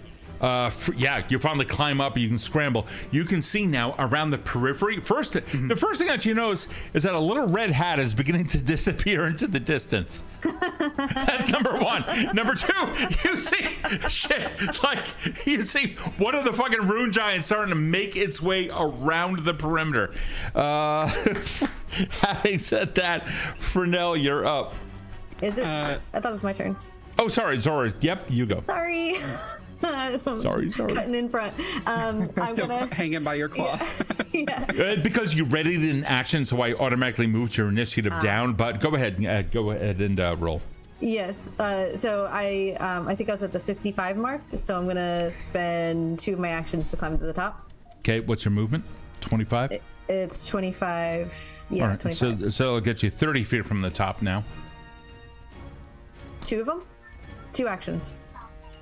That's going to be 25. That's right. 25, and then another. That's going to get you 25, 20 feet from the top. All right. So you went from 65 feet to 20 feet. So I'm giving you 45 feet. 3 actions. Are you moving at? You're right. Oh, I was counting down. I thought I only had 35 feet to go. No, you have 65 feet to go. Right? Oh, yeah, then I'll take all 3. Oh, wait a second, climbing. because you also climbed during round 2. Yeah. Oh, I'm such an idiot. Right, so right alongside, Karl got the 25 feet boost initially. You have 25 feet to go. Then I'll do I'll do all 3 actions. I should be at the top at the end. Yeah, and they got the boost. you're climbing normally. They got the 25 feet, so they are 25 feet ahead of you. So you move at the same pace as Karl, which is to say he got to the top, and now you are here. So you still have 20. We're going to say that you have 25 feet to go. Oh, after all 3 of my climb actions. Yes, because it was 90 feet, and your movement rate is halved. So you're looking at 25 for both turns, 12 and a half, 12 and a half, and then another 12 and a half, which would be like perfect. You know, all right, 40 I'm so. good at math, so that's the end of my turn. Okay, hold on. 65, 50, 20 feet. You'd be at 20 feet. Frenell, you're up. I think I'm around 25 or 30 feet. I would use, I think it's all 3 to get to the top. That's not going to be a problem. Yep, you will automatically get up there. And Alvin? And I'm going to hide behind Karl as soon as I get there because they've been shooting. Karl's underneath you. No, I thought he finally made it to the top. Oh, that's right. I'm sorry, Karl. Yeah, he just made it to the That's top. right. Yeah, that's right. Because the 3 of you got up there at the same pace, and then Karl went. Okay, What cool. are you degenerate? You smoking, Steve? I'm I all. stepped on my head and everything as like they're still shooting at me, past me, still shooting at me. So I'm gonna go up to the top and stand behind Karl You got it. Thank you for the. and just drink my tea. Thank you for that. And I just like pull out of my pocket. It's already like a hot steamy mug already. I just fucking see this in the middle of a battlefield. This motherfucker's like, yes. So Well, I do believe it is tea time. And then finally, Alvin. Are you just like? Alvin is having a moment where he's realizing that he's running away from their base camp. Yeah. And he does a little mental math and he realizes, based on the stride of your average rune giant, this is a bad plan. He's doing calculus. And so he begins to run back towards his companions. Now, I do have quick alchemy, so I am gonna craft what is known as a tanglefoot bag. Okay. And Zora is, I believe, the fastest among us. I'm going to hand her. It will only last a round. Right. Right. Well, it's a strike action. A strike action is close combat. Keep that in mind. So you need to be next to the person to use the tanglefoot bag. So I'm actually going to craft one tanglefoot bag. Okay. And I'm going to throw it 20 feet. You're going. Okay. So I get back to where they are. Trust me. Okay. This is a good idea. I thought about this. This isn't like the mud. Okay. Sure. This is a real quality idea. Okay. So this rim around this circle, they're going to be trying to come at us, right? Sure. And yes, I can throw a tanglefoot bag this round at one side of the rim, and they'll have to go around that, or they'll be slowed down by the tangle of the foot, the tangly foots. Okay. The feet tangling Oh my god. that were in the bag. Oh my god. okay. So The bag that tangles feet. Is that how they got its name? I think so. I mean, Alvin would know more, obviously. I am Alvin, so I obviously know, yes, that is where the name comes from, Zora, of course. my God. Okay. So what you're gonna do is make a ranged attack under Pathfinder 2e. The attack roll. It's let me see here if you have it on your sheet. There should be. Let's see if It it's should here. be the same attack roll as for Alchemist Fire. Yeah, by all means, go Right. ahead. So, Mind you, they have to be within 30 feet, so I'm going to assume. So the throwing action is going to be one action. Okay, chances are you are now running back. Okay, so that's going to be another action. That's another 25 feet. So hopefully they are within 55 feet of you, or 50, 60 feet of you. They are not just yet. You're going to have to use 2 move actions to get that close, because keep in mind, 200 feet in diameter. They're just last round, they started running towards you. So they're moving at a good clip, but they're not yet within range. Having said that, though, you now have a Tanglefoot bag completely ready. Okay. So I'm going to go ahead and throw that Tanglefoot bag, and I rolled a 6 on my attack roll. You're throwing it at what? I'm aiming at as far as I can at the ground in that direction. 30 feet in a particular direction. Okay. Let's see here. Choose left or right. There's two. They're approaching. Okay, cool. All right, got it. Okay, I got it. Yeah. So let me see something real quick. As far as you can tell, they didn't notice what you did. They just saw something land in front of them, dig itself down into the snow, but they can't see what it was, and they just continue running forward. They have no idea. The idea. Amazing. Just like the ground is covered in snow, I am covered in mud. Yeah, exactly. It's tactical. I don't know how you appear affects what they saw you throw, but okay, cool. They saw a pile of mud, throw something. Either. I'm not sure. You know, wait a second. Hold on. I'm kind of curious about something. Can I have somebody? You know what? Hey, chat. You guys are going to be you're going to be them. Somebody roll exclamation point D20. Are they the Horde? They are the Horde. Oh my god. Oh no. I want to see 10. Azrakal got a 10. Okay. Hold on. It's a great character name for somebody in a horde. I fucking love it. Azrakal. That's Azrakal the Mighty. Can you do me a favor? Just ad hoc here. Alvin, give me an intimidation check. Against Azrakal? Intimidation. And Lola back rolled a 4. I hope I'm pronouncing that. What'd you get? Not my strongest suit. I rolled a 7. Yeah, I did not. But Yola back got a 4. So, okay. Here's what happened. You know what? I'll narrate what happens when it is their turn.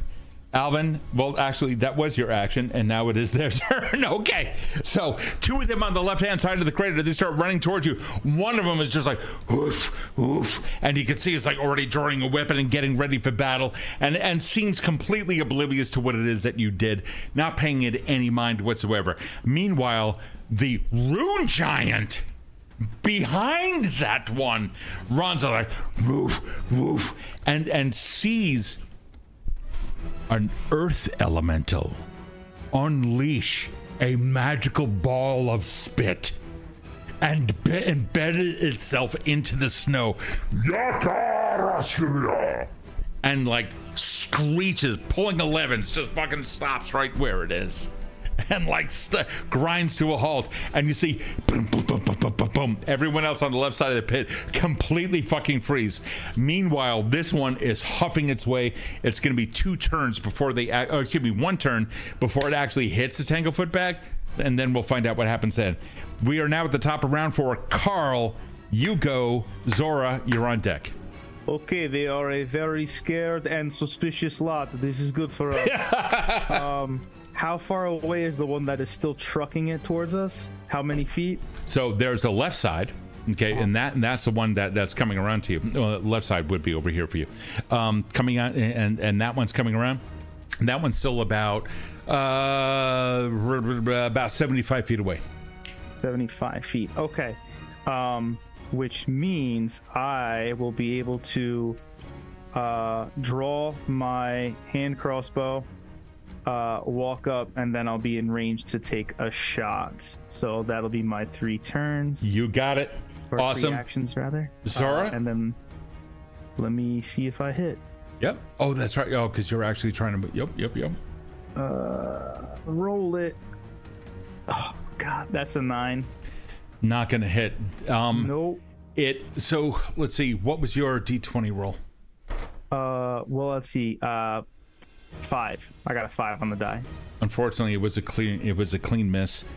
Yeah, it zips past. It almost clips someone else behind them, but unfortunately nothing happened. Zora, you're up.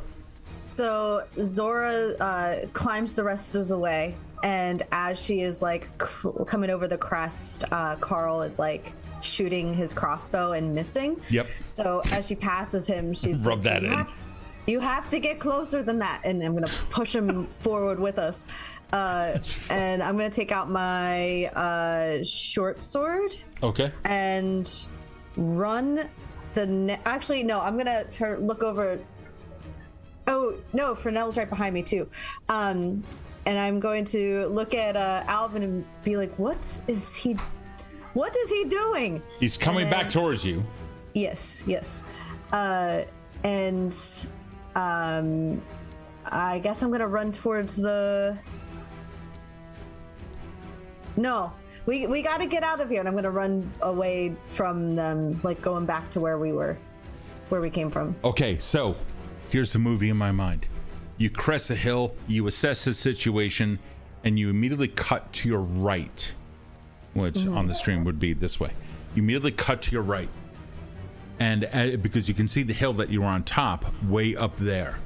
So you're going that way. Meanwhile, someone else is coming around this way. All right, so they're gonna like try to head you off at the pass, and you can see them as soon as you begin bolting in that direction. They start coming at you at a diagonal. That individual is thankfully it's a human. Okay, we need to leave now, and I'm going to just go kind of. I guess I'm gonna, because they're just a human.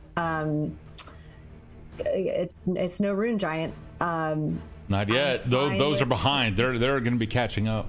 Yeah. I think I would. There are too many of them for us, so I think Zora is just the best course of action to go back where they were. Okay. Leave. Okay, so you're heading towards the hill. Yeah. Okay. Frenell, you're up. I have a question. Yeah, anything. Another ability that it doesn't really say what it does. What types of things can a sigil do? Because I have ideas. Sure. What is it that you were referring to? What's the context? So the cantrip of sigil? It says a druid spell. A sigil allows you to harmlessly make a unique magical sigil, a small little glyph or symbol of one kind, which is about 1 square inch in size. Right, but then what does that do? Nothing. It's the equivalent of taking a magical Sharpie and going squeak it on someone. Oh. Or something. It can be visible or invisible, depending upon what you want. But typically it's used to like mark things as your possession, because you come up with like, this is mine, like a maker's mark. Gotcha. Okay. That's going to change some of my ideas with that. Yeah. Yeah. Okay. Because it said something about like change the state. You can change it from one state to another by using an that's visible or invisible. I can't read. That's the issue. I was wait, I can change. You're just learning. You've never played this before. What's that? Okay. Yeah. I can change like ice to water or something. No. I was like, no. We're standing on a giant sheet of ice. Yeah, no, you literally. That would've been cool. I mean, fucking fantastic. But you are literally there with a magic Sharpie, and the change is either invisible to visible, or you just change colors. You know, I mean, that's what you're looking at. Okay. I will think about how I can use that later. All right, you got it. How far away? So, looking at Alvin like way off in front of us, and then Zora's turned and like gone the opposite direction, and then there's the human coming around. How far away is the human from where we are? About 75 feet. About 75 feet. Okay. I think that, and then Karl, did you also turn to run?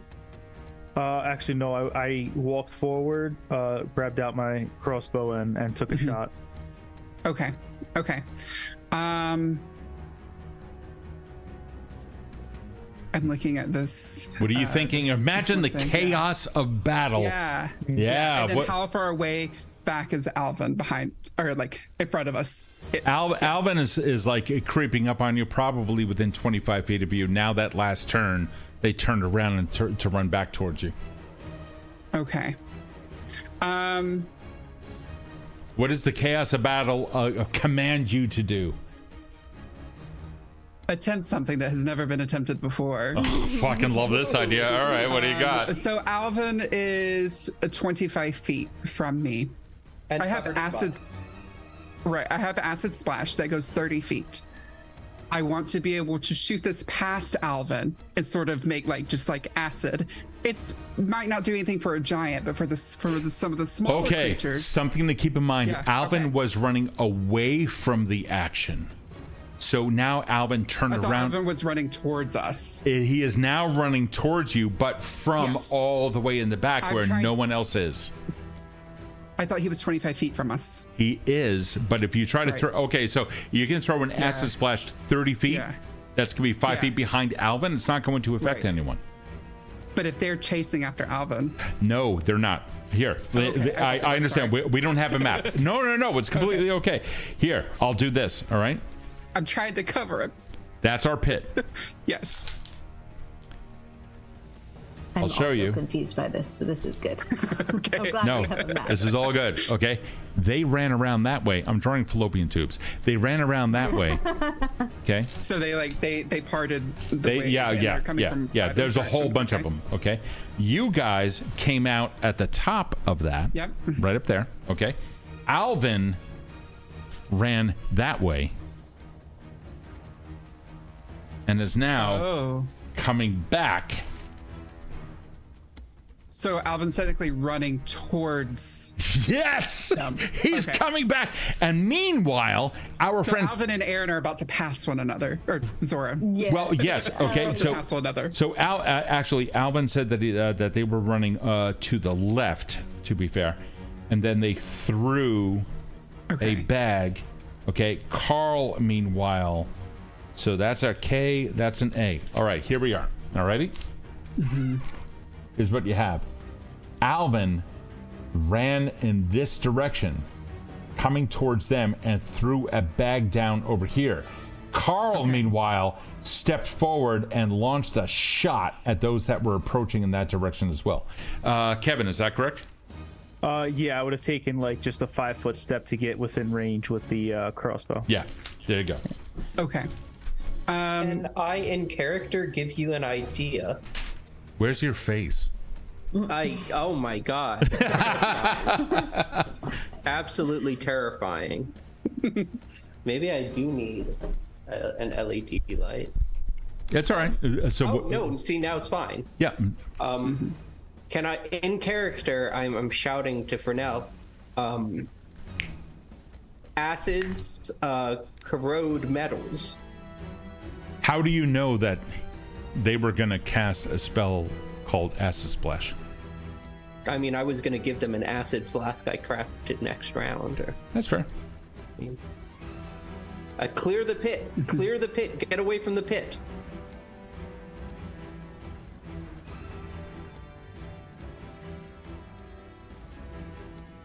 I'm also trying to figure out the range here, and So if it's going to they're about 75 feet away.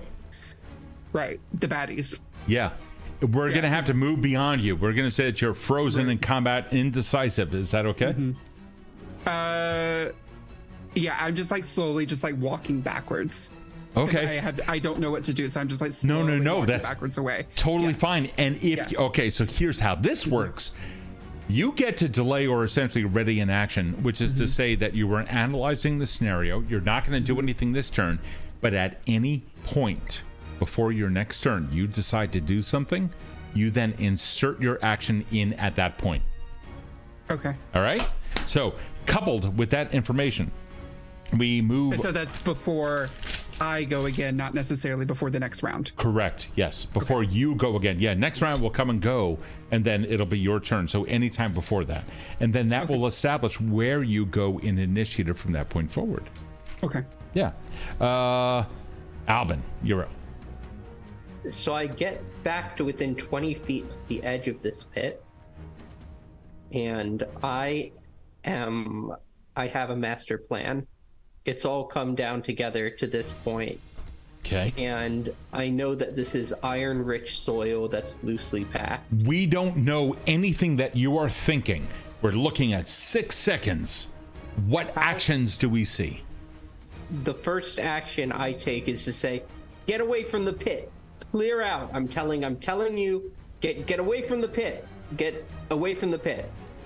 And I am going to use my quick alchemy to make a acid flask. And I'm going to use my quick alchemy to make a lightning bottle. And that is going to be the end of your turn. Now you have both of these things in hand. I have one in each hand. Oh God, why is this so frightening to me? Alrighty. Because you know that that at the bottom of that is basically a giant resonating chamber made of metal. Well, here we go. That I'm going to call down unholy lightning to. After weakening the walls with acid. Weakening the walls of the pit? Of the pit. Okay. All right. I don't know if the acid's going to do anything. I just want one bomb in each hand, baby. Okay, you got it. Moving on. They get to go. Hey, Karl.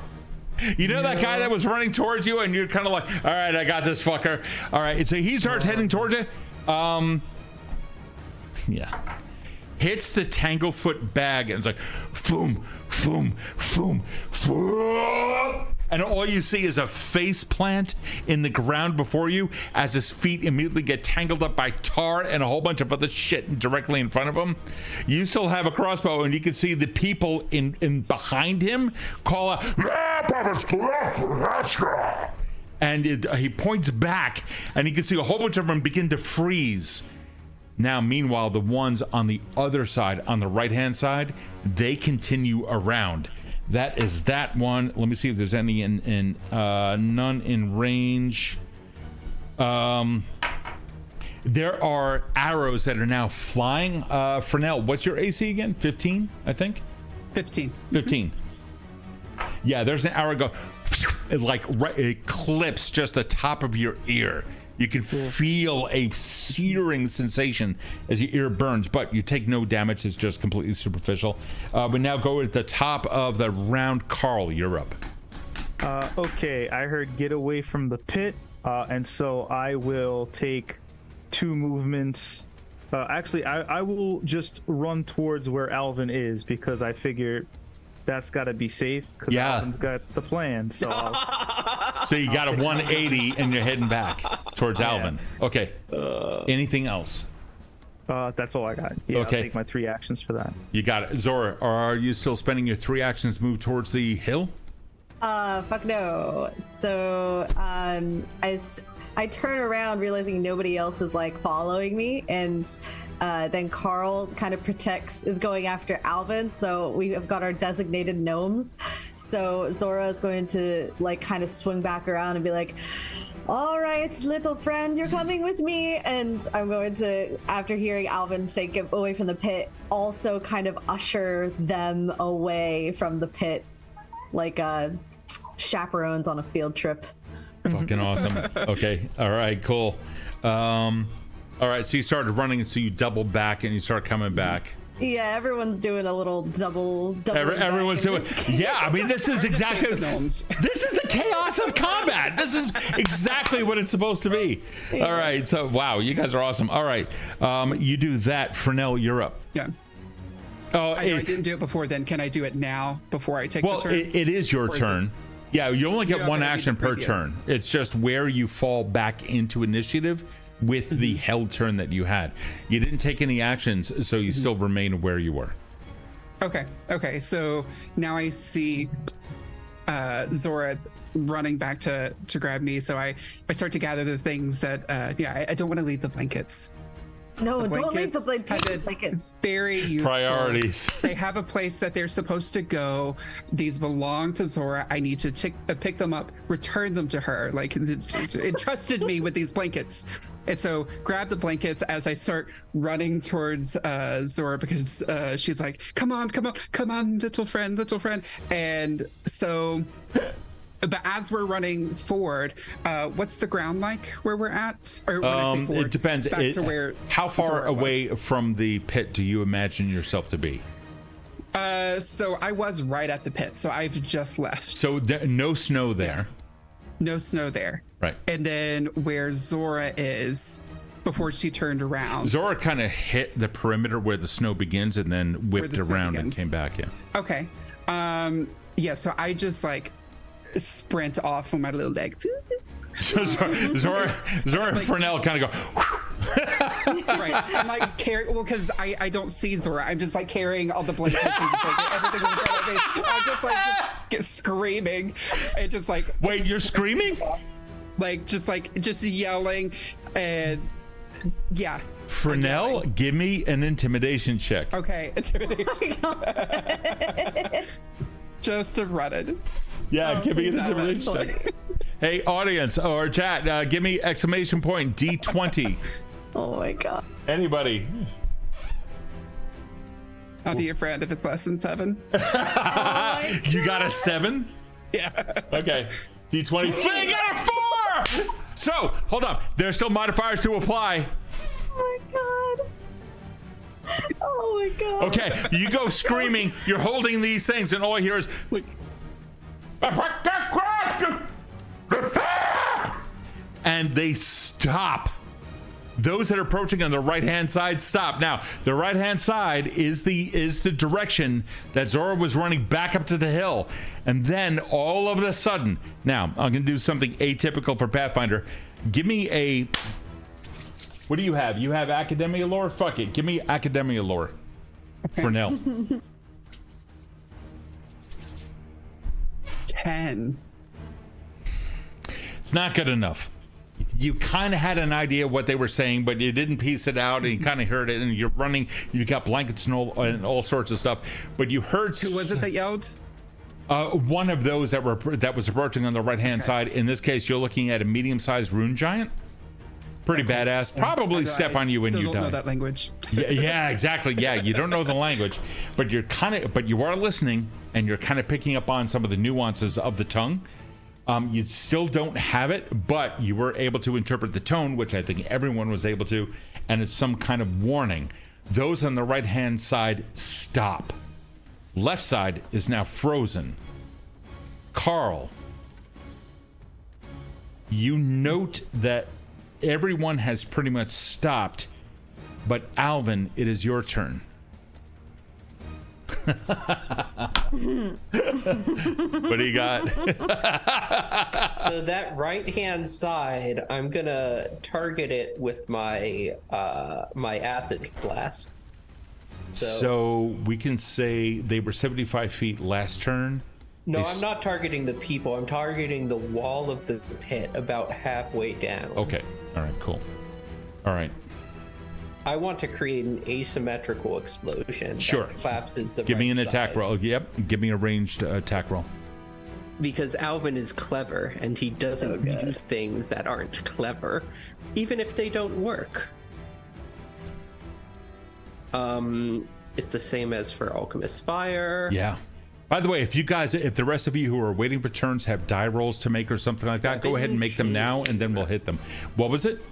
We got a 17 on that acid blast. It absolutely lands in there, and there's a slight bubbling sound as the earth in that area, in a little 5-foot square, begins to like disintegrate to some degree, and slowly little pebbles and whatnot begin to fall into the ground. Actually, Alchemist Acid goes quicker than you would think through a solid object. We're talking 6 seconds. Yeah. Yeah. I hear you. I then, with my because I only took lightning, I didn't take thunder, which would have been it would have been the better bomb here. But I throw as high as I can toward the center of the pit the lightning bomb, and as soon as it's out of my hand, I start running in the opposite direction. Opposite towards Zora and the top of the hill from whence thou Opposite opposite tangential. That's a yes or no question, buddy. Let's not get into trigonometry here. Absolutely. Towards Zora, away from Thank the you. danger. Okay. All right. Cool. All right. Give me another check. Righto. Meanwhile. Okay. Oh fuck. Okay. Cool. That's a 25, so I rolled a 19 on that attack. So you go to do that. Now, typically these things are triggered when they hit the ground. Yeah. There needs to be something that happens. So you end up throwing it. Okay. It lands on the opposite. It lands on a section of the wall, hitting a rock. You plant it perfectly. The lightning then comes like right out of the ground, out of the pit itself, and immediately 2, 3 of them on the right hand side, which would be closer to Zora and Frenell, who are running back up the hill. They fall back, not thrown by any force, but by their sudden stopping and losing footing. They then fall back. The rest of them freeze. That is their turn. Alvin, you're done. One free action. It depends upon what it is. You can talk. I just want to shout out, when you get to hell, tell them Alvin sent you. I just... May I? Talking is free. When you I forget if there's a hell in this world. You were trying so hard. You were reaching for that one. Just okay, all right. Let me have the moment. When you get to hell, tell them Alvin sent you. Through stutters and spitting, Alvin manages to get it out, and we start up at the top. In character too. Like, it really is. Be like, is there a hell in this world? I know. Let me stop and think about this. Karl, you're up. So they're all stopping, which I'm going to assume is either because they're terrified of us or they're terrified of Alvin and his plan.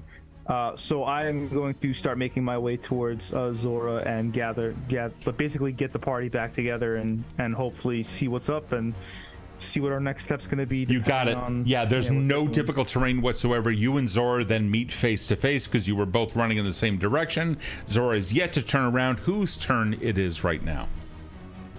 Yes, so Zora turns around and says, oh, okay, you're here. I got this one. Do you have...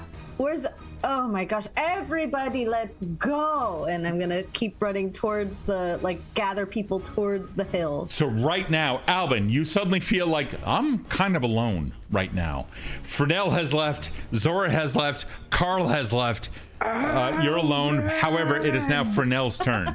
Frenell, do you just continue to run? I'm still running because I don't realize that Zora has passed me because I have the blankets. Yeah, because you're right. Yeah, right, exactly. So I'm running, and Frenell's in the distance, running up the hill, just holding on to blankets. Holding blankets, and I assume I'm coming up near that human, right? No, you have passed them. You passed them. Everyone else on that side just kind of, whether it was lightning or fear or something. Yeah. Okay. Yeah, that changes things. Okay. So I kind of like, I recognize that I'm getting to the bottom of the hill, and I stop, and just it's totally quiet, and I hear,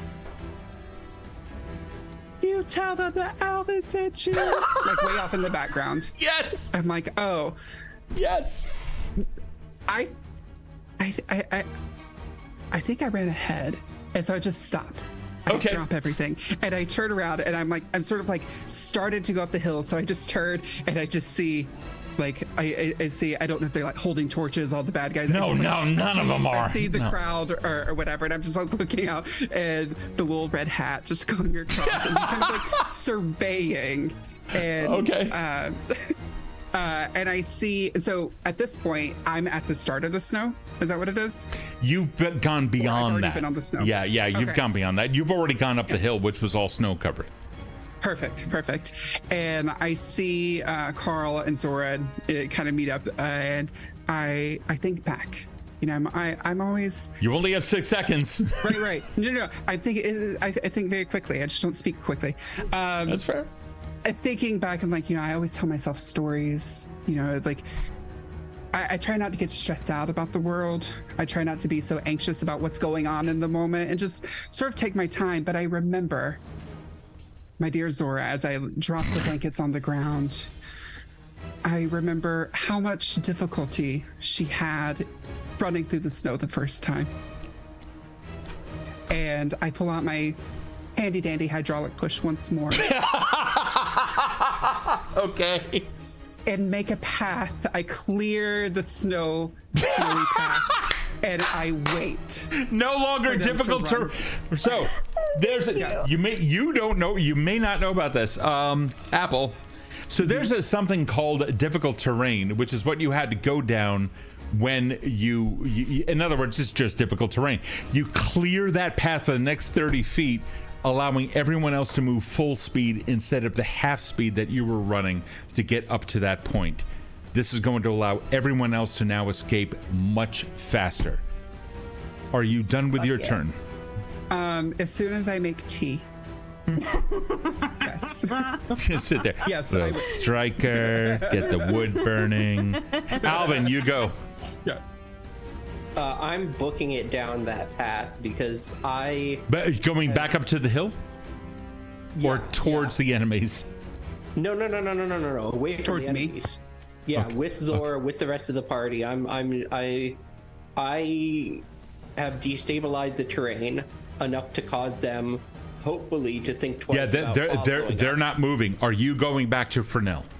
Yes, absolutely. Okay. Absolutely. We start off at the top of the round. They are not moving from their point. Carl, what's up? Oh, I was worried about one thing. I probably should have asked it before I threw the lightning, but It's a little bit late for that. You only have 6 seconds. Mountains around us? What's that? Are there mountains around us? In the distance, you're running up a hill. You're looking at miles. I usually, I didn't think if I would cause an avalanche. I'm sorry. No. It's miles out. Miles out. Okay. Top of the round, Carl. You notice that they have all halted. Some sort of weird woogey stuff has been going on. Do you have any kind of academia or anything like that you would like to roll to get a little bit more information?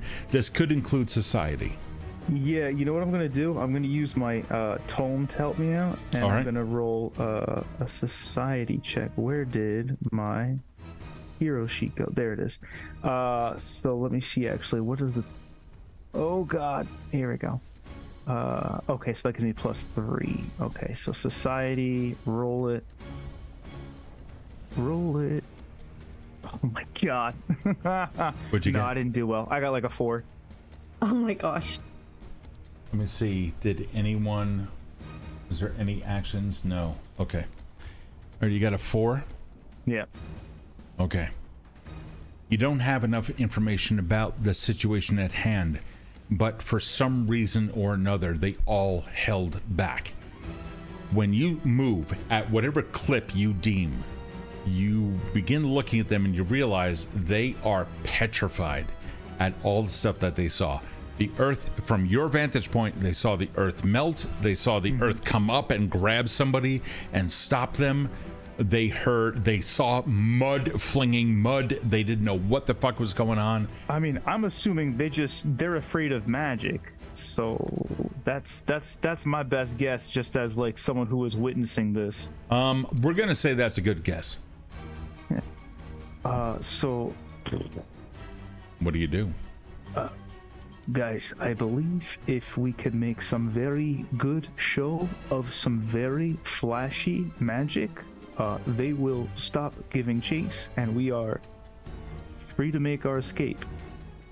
Considering they have already stopped and they're not advancing, despite other people moving back up the hill and another action of magic, very clear magic, coming down the hill and completely clearing a path. Looks like they've already done, or they are already reacting to that. I think we're good to make our escape. However, I think they have what we need. We're gonna have to make a plan to come back. All right, now let's get the hell out of here. Karl makes his way back up the hill along with everyone else until finally you guys manage to make it back up to the top. Looking down at the scene below, none of them are giving chase, including the rune giants, who are very mystified by what it is that has happened. You can see one of them trying to taste whatever it is that had captured the feet of one of their friends. It doesn't seem to be good for them, but they are now very suspicious of these mysterious interlopers on top of the hill. And that's where we're going to pick it up next week in Seekers of the Fall. Good going, guys. If anybody here has any suggestions of who to raid so we can send this amazing crew out there, that'd be really cool. Let's see if I can find anybody. If anybody has any suggestions, definitely type it into chat. I would love to see what you have here. We've got, let's see, Waffles Made with Syrup is also playing Pathfinder. They're usually pretty good. Darling Creepshow is the one I have right now. I was just looking at Darling Creepshow, and do they have the kind of labels that we like? Darling Creepshow's from Lich, so yeah. Oh, hell yeah. Oh, fuck yeah. All right, cool. All right, we're going to send you guys over to Darling Creepshow, who currently has 33 viewers.